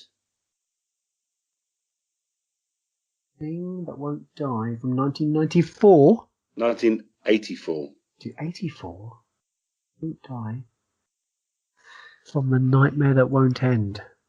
It's a weird one. It is. Because it's not what I would... It's... Yeah. I know the film. I'm going to... Okay. I had it on VHS. Me too. Adam did as well. Yeah, I did. Yeah. He had them all in every movie, so no, doesn't help him. Yeah, true. I'm going to just go for the obvious because I can't think. I'm going to say The Thing, even though I know it's not. So no. That was Man, the Woman. It was a random guess. I know, it's a random guess. Go on, Andy. It is. He's Arnold Schwarzenegger in The Terminator. It is indeed. Well done. Yeah. Well done. Because it is a really weird tagline for that movie. That is very odd. Yeah. Rubbish for the movie. Yeah. That's not the best. You're on one apiece. What would be a good tagline for it other than that? I don't know. That's not one of my questions. I'm writing that down. From the future to destroy the past? I think this is something we might have to come up with alternative taglines for movies. We should do that. We should definitely do that. Okay, next question. Right. Question number 2 is 3. Who came first? And I usually last me, to be honest with you. So we're going to go with Andy first of all. Who came first? Batgirl or Black Panther? Now all of this is taken from Wikipedia, so if it's wrong, I apologise to everybody, but we're talking in printed form, in comic book. Black Panther. Yes. It is indeed Black Panther. Yes, it is. So, Adam, yes. Who came first? Captain America or Wonder Woman? Wonder Woman. No. They both came out in 1941, but Captain America was in March. Oh, it was in this. Yes, it was just a few months in it. And Wonder Woman was in October. I'm afraid I can't pass that one over. God, a few months in it. Yeah. So, hey, that's fun. I only had another option. Okay. Retro arcade games. Andy. Oh, man. What came first? Gauntlet. These are the proper arcade stand-up machines you go to an arcade to play. Gauntlet or 1942? Well, I don't think Gauntlet came out before 1942. Well, the game, we go with that. Don't look at your phone. I'm not, mate. I'm not looking at my phone. I wouldn't do that. So the thing is, I know when Gauntlet came out, but I'm not sure when 1942 came out. That's the only trouble because I know Gauntlet well enough. That was 1980. Gauntlet 1 on the arcade, 1985. I'm not going to give you any answers here. You need to tell me when 1942 came out then. I'm going to say Gauntlet. No. Oh, 1942 was 1984. damn it. So Adam, for you, again, these are the stand-up ones you'd play in the arcade. Mm-hmm. Was it Star Wars or Donkey Kong Jr.? It was Star Wars. No. Star What? Wars in 1983, Donkey Kong Jr. in 1982. Oh. Yeah, So Star Wars Andy's didn't still get in the them. lead with 2. I see. I don't remember the Donkey Kong Jr. coming out till much later, but that's obviously because the arcade I went in didn't get it till later. Well, I'm afraid that'd be because you're wrong. That's So- what I'm saying. So, the next one is lyrics. Can you name, Andy, this rather famous song? I'm a cold heartbreaker, fit to burst, and I'll rip your heart in two. And I'll leave you lying on the bed. I'll be out the door before you wake. It's nothing new to you. Oh, he does it so well. Seen that movie too. I'm a cold heartbreaker. Yep. Fit to burst. And I'll rip your heart in two. Yeah? Oh, we're going to have time limit on these. You could be mine. Oh, well done. Guns N' You can be Roses. mine. Guns Well N' done. Roses. Yeah. Well done. Okay then. Don't read them like you do, all right? Oh no, he reads it so well that it's very difficult to get. Yeah, is out of rhythm. Okay then. Adam, there's one for you. Let me. Oh, I'm not going to give any clues yet. If you need clues, you have to ask me later on. I wake up in the morning and I raise my weary head. It's Madness, and the song is Okay, go, Karen. No, it's not. Go on, Yeah, Karen. Sorry. shall I carry on? Jumped in a bit too quick. didn't I? I'm afraid I have to take your first answer, so you're already wrong. No. But I've got an old coat for a pillow, and the earth was last night's bed. Bed. I don't know where I'm going. Going- And God knows where I've been. I'm a devil on the run. Run. Gun lover. I'm a A candle, candle in the wind. Shut Andy, down in a blaze of glory. Oh, you see. why would I Andy- think it would be Andy's anything other killing than it. rock? Pardon? Why would I think it would be anything other than rock? Well, I've done movie theme tunes. I've kind of tried to tick as Yeah. many boxes as we can. Okay. And it's Okay. Bon Jovi. The next- So. So the next question, as Adam, you're on one. We'll go with you first, Adam. This is the Blade Runner quiz. Now, the cast of Blade Runner, as you all know, hmm was very, very good. One of the stars was Rutger Hauer. Can you name me 3 movies with him in? You can go up to 5 and get 5 points from this.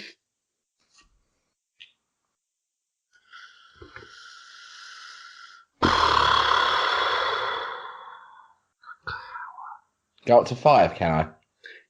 You can't. You can for your one. Why can't I have a go at this one? Well, This because isn't if you fair. get 3, you need at least 3 to get any points. Okay. Right. I know he's in The Hitcher. Yeah.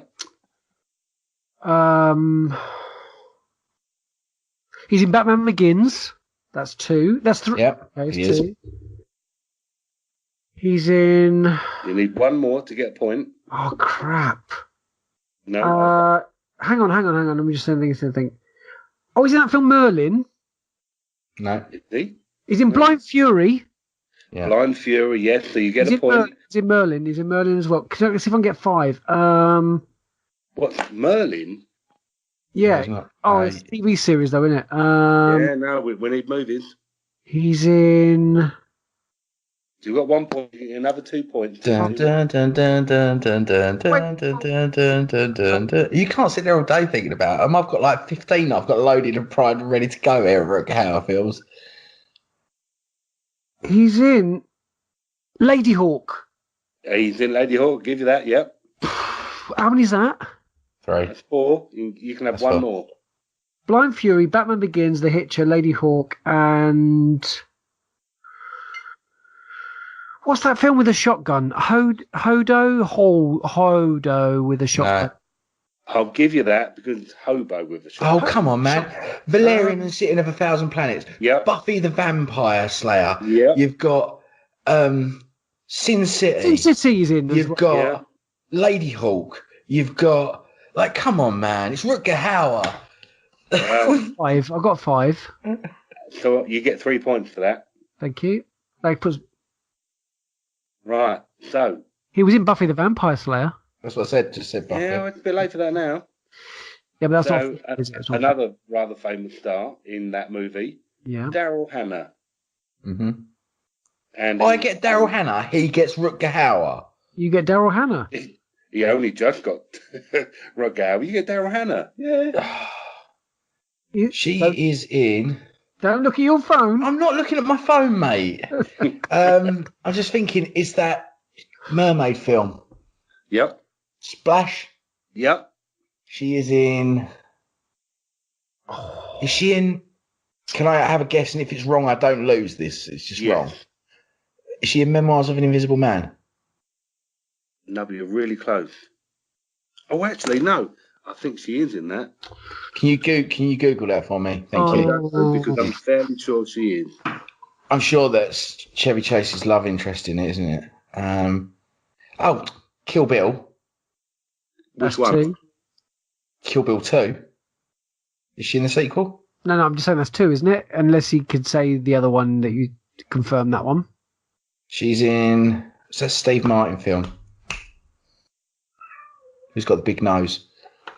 Oh yeah, he's in that. She's in that. Yeah. Roxanne. Oh, well done. Yep. Yeah. So how many is that? 3. That's 3. What have I said? Splash. Memoirs of an Invisible Man, she is. Well done. Kill Bill. That's 4. That's 4. One more, Kill Bill 1 and 2. That's it. 5. There you go. So, yeah. And she's Kill Bill also 1 and 2. in. Wall Street. Yes. Blade Runner. To remember. Well, we're working on the premise of Blade Runner. I can't have Blade Runner. Yeah. Yeah, okay, she's been in some films, but not as memorable as Rutger Hauer. Still Magnolias. Still She was in, I managed think. it. Yeah. Yeah, okay, fair enough. Well done. So well done. That's 3 apiece there. Right. The next round I've called. This is what Elvis song links. This is for Andy. Elvis and the Pet Shop Boys. Oh. Pet Shop Boys. Mm-hmm. You're always on my mind. Well done. Damn. So Adam, Yeah. what song links Elvis and the Fine Young Cannibals? Oh, man. I know this one as well. Well, if you doesn't get it, I'll pass it over to you. Thank you. That is. I know this. Just give me a second. Do you want to get your phone out and have a look, mate? Because I don't need to. My phone's here on this little thing. It's that bloody. That song, yep. It is that song that those two recording artists have both done, yep. Oh, Suspicious Minds. Well done. Go on together. Well done. Suspicious minds. Yep. Question number 7. So far, Andy is well in the lead, so Adam, you need to pull your finger out. This is the young ones. All right, well, I've lost this. No, you don't necessarily. Andy, can you name me any of the groups that were in the... Madness. I need 3 answers to get a point. I'm going to go Madness. Mm-hmm. Ian Jury and the Blockheads. No. No? Oh, damn. He's got a wrong answer. My turn. No. You interrupted. He hadn't finished the unit. I have nearly finished, to be honest with you. That time. Oh, yeah. Specials in it? Is that your 3 questions? Yeah. Yeah, no. Okay. Let's So pass it over to Andy. Me. Yeah. Adam. So we've got Madness, Amazulu, Yep. Motorhead. Yeah. Oh, Right, you get Motorhead. the point. That's enough. I remember the Motorhead one now, yeah. Right, I've gone a little bit more difficult Ace for of you because Spades. I know you're more of a fan, Adam. On the episode Bambi, there were 8 very famous cameos. Yeah. Can you name me 3 of them? Yeah, we'll go Emma Thompson. Mm-hmm. We'll go Ben Elton. Mm-hmm. And we'll go Hugh Laurie. Oh, well done. That's your point there. Well, we got 2 points out of that round. You're still not going to win, I don't think. But, yeah. Right. I'm not going to get any young ones, mate. I'm not. Well, I did tell you, so you had a chance to look it You up. had your chance to do the homework. I didn't even have time to prepare for this. I fell asleep. You know what happened? So, Andy, the movie Ice Age has got, the movie series of Ice Age has got a lot of famous voice actors. Can you name me 3? In Ice Age? Yeah. Dennis Leary. Yep. Ray Romano. Yep. The whole series, any of them. Simon Pegg. Well done. Okay, give you that. I wouldn't have got any of those. Adam, Yes. Madagascar, the series. Watched it today, Madagascar 2. Can you name them? Pass. 3 voice actors from the whole Pass. series. Pass. Wouldn't have a clue. You got Andy? David Schwimmer. Yep. Jada Pinkett Smith. Yep. I always forget his name. Crap. You got Chris Rock. Yep, that's it. Yep. You've done that. Yeah, that's fine. Sacha Baron Cohen. Yep. Yeah. Cool. You see? All right, I think we've got a clear winner, but we'll carry on. We've got 2 more questions. Which of these classic arcade games came first? And we'll ask Andy for this one. We have got Centipede or Defender. Defender. No. I'm afraid I've first taken the first answer. Centipede is the answer for that. It is Centipede. I knew that. I don't even know why I said that. Adam, I'll give you a bonus point. Thank you. It's not going to help you. No. If you can tell me the year it came out. 1980. Definitely 19 something. 82, 83, 82. 1982. No, you don't get one for that because 1980, Centipede. Oh, was it? Sorry. No, Right. When did Defender come out? Defender came out in 81. Nah. Again, this is Wikipedia, so if it's wrong, I can only apologise to people who correct No, I me. think that's right. Probably right, mate. Yeah. It would be. Okay, so Different then, song. Adam, you Yeah. have Pole Position All right. or Dragon's Lair. Oh, Pole Position was the first. Yeah, bonus point if you tell me the year. 2 bonus points if you tell me the year they both came out. What, as an arcade machine? Mm-hmm. Okay, I'm going to go Pole Position 1981. Mm-hmm. And as a guess, I would say Dragon's Lair 1984. No. No. Dragon's Lair was the year of our Lord, the year I was born, 1983. Well done. The Pole Position. Don't know Pole Position. I didn't call because 64. 1982. Yeah. What did I say? It doesn't matter. You're 81. right. I said 81, didn't I? Yeah. So, Okay. Andy, who's won? Can you tell me which movie links the following actors? Michelle Rodriguez, Giovanna Ribisi, and Stephen Lang. Avatar. Well done. And Adam, can you tell me the sci-fi movie that stars George Peppard, Robert Vaughn, and John Saxon? Yes, that'll be Battle Beyond the Stars. That'll be on the stars. See, I've tried to make these for you personally.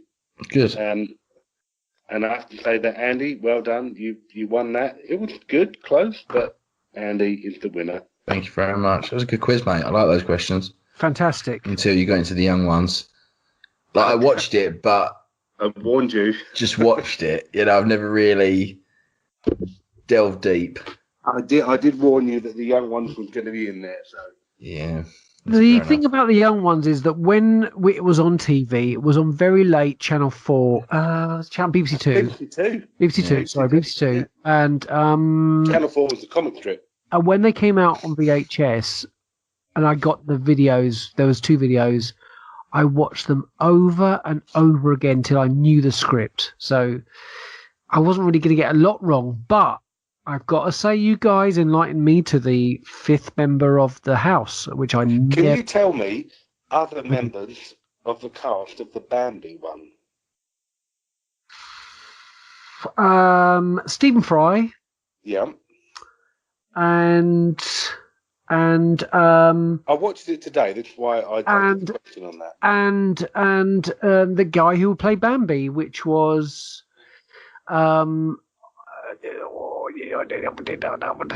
what's his name from 9 o'clock news? Let me think of somebody else that might come to mind. Okay, there was a scene in it. Alexis Sale. He's the normal cast. There's a scene in it where a doctor precariously places an eclair.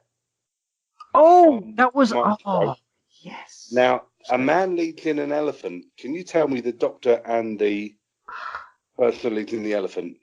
Yes, I can. I'll be the judge of that. Please keep me a second to just the sweet amoeba.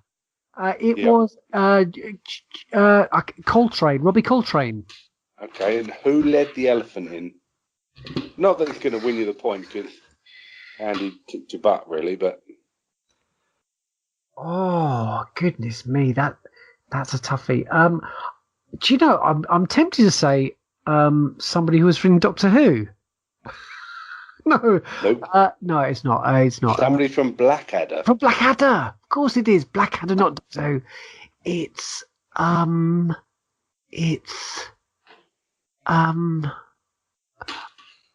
really boring for people. Tony Robinson. Oh, I'm sorry, I can't remember. Tony Robinson. Tony Robinson. Thank you, Tony Robinson. Absolutely. So well done, Andy. That's another one for your tally. Yeah, there you go. On one of Adam's questions as well. So, if you want to check out some more cartoons, there is a fantastic series on Netflix, which is a little bit dark. It's called Love, Death and Robots. I'd highly recommend you guys to go and check it out. Have you not seen that at all? Yet, pop up? I haven't watched it. It looked good. It's pretty dark and wonderful. And it's not loving that, obviously. No. So, Andy, are you going to go and see, or when are you going to go and see Captain Marvel this week? Hopefully this week, mate. I don't know when. Some point when I get a free evening, I'll have a little drive down to Chatham and go watch it. Yeah, and you got some Game of Thrones to watch?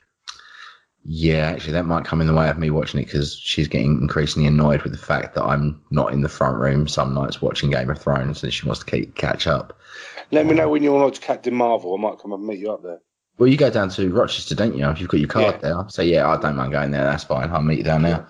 Just as long as it's not the one near me. But, yeah, okay, I'll let you know. Definitely. We could. I want to do a little after movie recording as well on my thoughts so we can drop into the show, which I did with Solo, didn't I? So, yeah, I want to do that.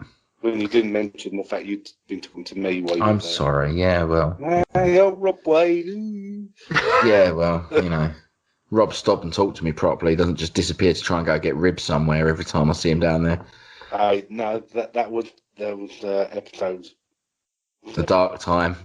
Do you know, I checked out episode 5 of Talk Star Wars, which first featured yours truly, Mr. Jeremy Rowling. Episode 5 before I got in there. Look at that. Yeah, I listened to that earlier today, actually, because I'm doing a little write up for another podcast, and which I've been asked to feature on, and downhill from there. I know it is all downhill from there. Yeah. To be honest with you, I'm a bit annoyed at Rob for not giving us a heads up. They ejected him from Talk Star Wars and palmed him off to us. we invited him on for one show. Now look, Yeah. he sent us our questions. He's one of them, and he just you one of invite him on for one show, and all of a sudden he sets up fault and he's claiming squatters' rights. Yeah, I won't go away. He sent us hard questions. Yeah, but Well, yeah, to be mate. fair, Andy didn't find them that hard. No, he didn't. Of course, No, they because weren't that hard, to be fair. the ones that he always gets right are those Disney ones. That's it. Innit? As soon as you mentioned Ice Age and It's not anything, Disney. no. But the animated, but we've all. No, we're losing you, Jeremy. I thought that'd be something that you would have watched. It's like Jeremy's crossed over to the other side and he's trying to communicate to us through static. There's some stuff going on here. No, I've That's lost not you my now, Adam, problem. as well. Well, That's better. Hang on, we're back. Yeah. we're back. Oh, that was a strange moment in internet connection. So, guys, so apart from a little bit of Game of Thrones and a Captain Marvel, is there anything else that you want to add for this week's show? There was. I can't remember what it was now. Episode. I really want to watch one. Fighting with My Family. That looked great. Yeah. That does Because look I'm a good. wrestling nerd and Yeah. a Nick Frost fan. Yeah. Now, is that still on currently at the cinema? I hope so. I'm going to try and catch it this week. Good. It's been a bit quiet other than Captain Marvel, hasn't it? Currently, is there any? What else is on currently in Cineworld and the View cinemas and in the UK that's worth checking out? Is there anything else worth checking out? Don't think so, mate. There is there? It goes a No. little bit quiet till Easter time. Yeah, It's going to be quiet now. We've got Captain Marvel going to take us through to... We've got Shazam in a couple of weeks. that's the other thing I was going to ask you about. Did you see the second trailer for Aladdin? Yes. Yeah. What did you think in comparison to the first one? Won't be seeing it. See, it's in my wheelhouse because that's what the era of Disney that I grew up in, and Yeah. and Aladdin was a big thing for me. We was out in Disney in Florida when that came out. Or You Would Be King is a film that I want to go and see. Yeah, I really want to see that. But other than that, apart from Shazam, I'm afraid that I think this Aladdin trailer is not sparking much in the way of. It didn't for me the first time. I didn't like the look of Will Smith as the genie in the first trailer. And a lot of people didn't. They said he looked like David Cross and all these different things that were coming out about it. And I agreed. And I was a bit like, they didn't have to make him blue. I've seen the stage show, the West End stage show of Aladdin, and he's not blue in that.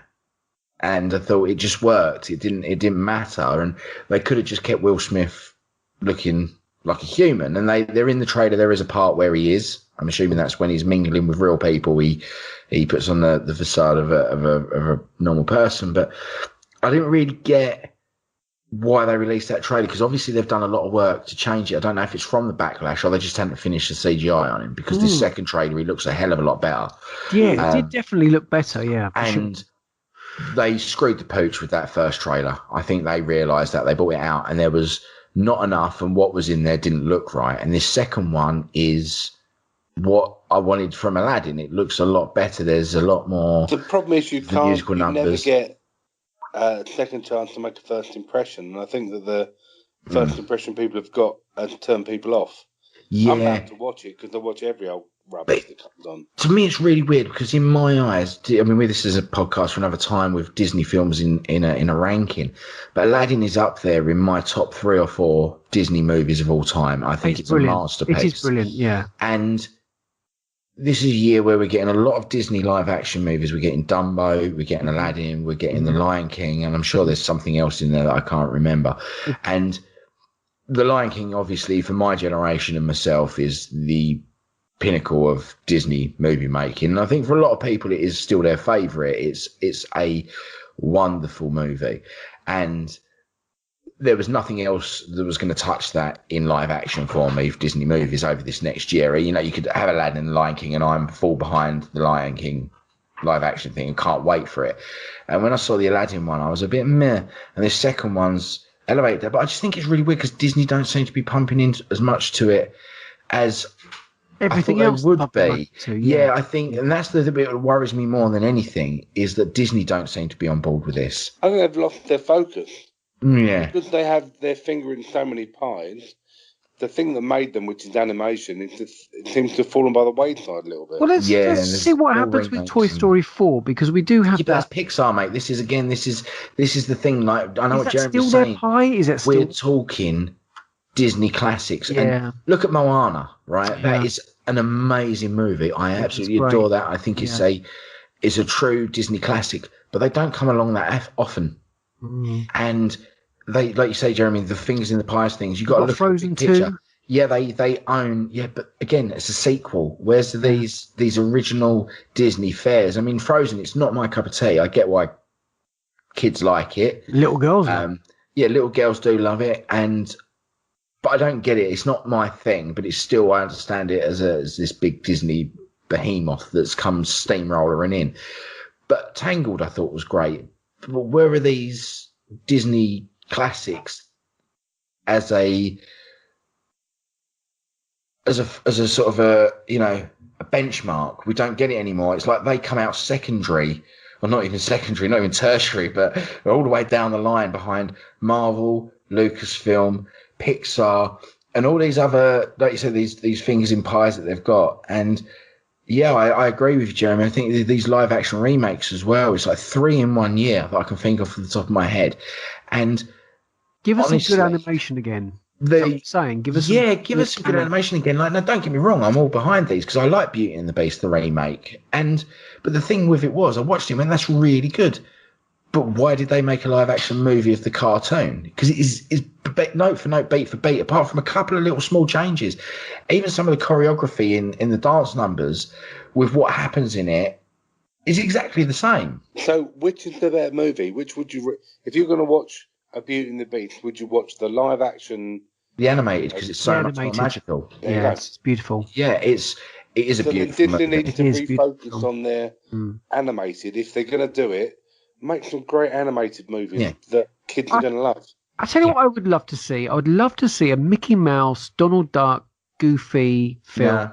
It's done its time, mate. But I think if it's done well and it's got a good story behind it, I think it might work. They never have though, mate. That's the thing. I understand what you're saying, but they never have.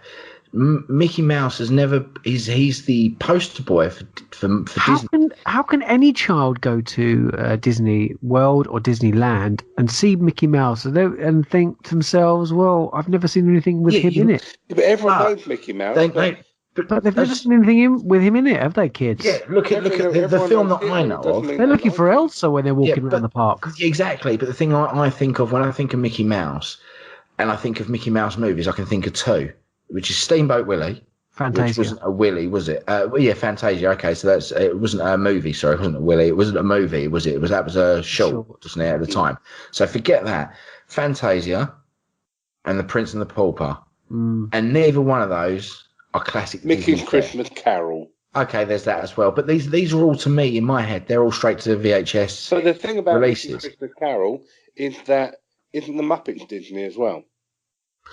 Yeah, So the Muppet Christmas Carol is far and away better than the Mickey Mouse. Yeah, and that's the thing. Mickey Mouse is a staple. He's the House of Mouse. Is the face of the company. He's the Spider-Man on the corner of the Marvel comics. It's everyone knows Mickey Mouse because everyone knows Mickey Mouse. Adam, that's the thing. I think it's just shoehorned into pop culture and life. And you go to Disney World and every kid knows who Mickey Mouse is because everything is adorned with Mickey Mouse. The subliminal messaging of Mickey Mouse for every Disney movie there is. And I just think, like, my daughter, even if she sees a picture of Mickey Mouse, she calls him Minnie Mouse because I think as a girl she associates with that side of it. And I'm trying to be careful there because I know people can get offended quite easily with stuff like that. But, there's no gender specifics, but she just associates more with the female version of that character.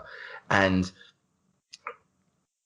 Mickey isn't big. I mean, there's Mickey Mouse Clubhouse. My daughter is 5, 6 this year. I don't think she's ever watched an episode of it. It's Disney Channel exclusive. I watched it. Yeah, but I'm sure it's not something they remember fondly. I'm sure the Disney movies are something that they enjoy a lot more. Very much they even remember watching it. Yeah, exactly. And I remember being a kid and going and seeing The Jungle Book at the cinema. But I went to Disney as a kid twice.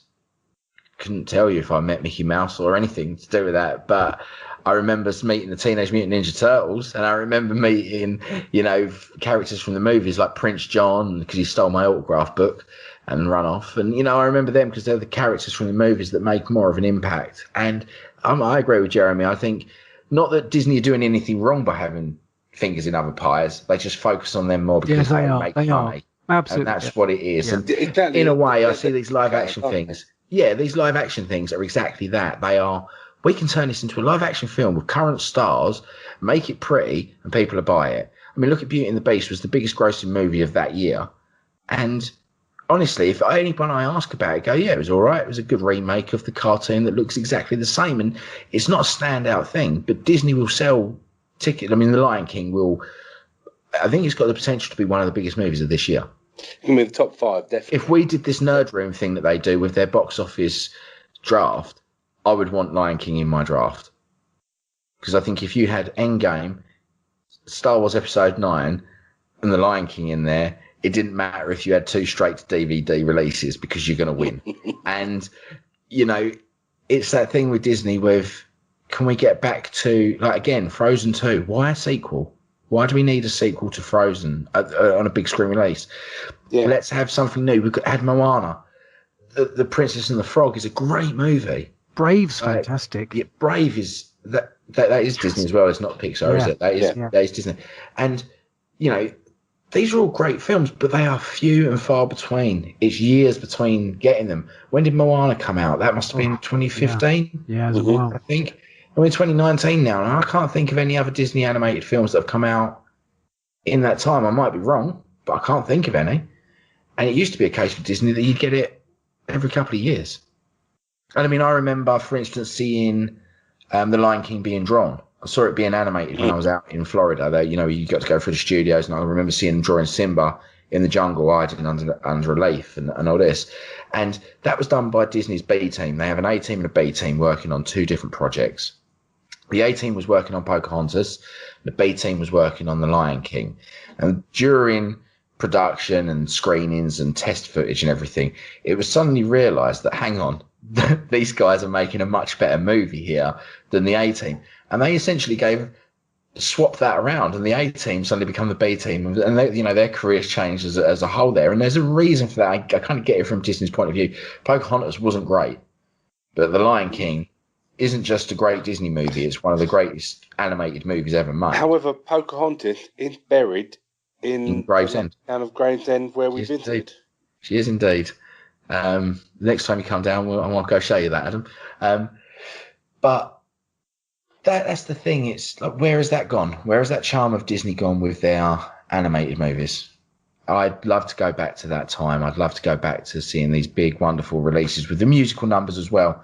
Because I think we miss out on a little bit. They're numbers, but they seem to be more like music videos now.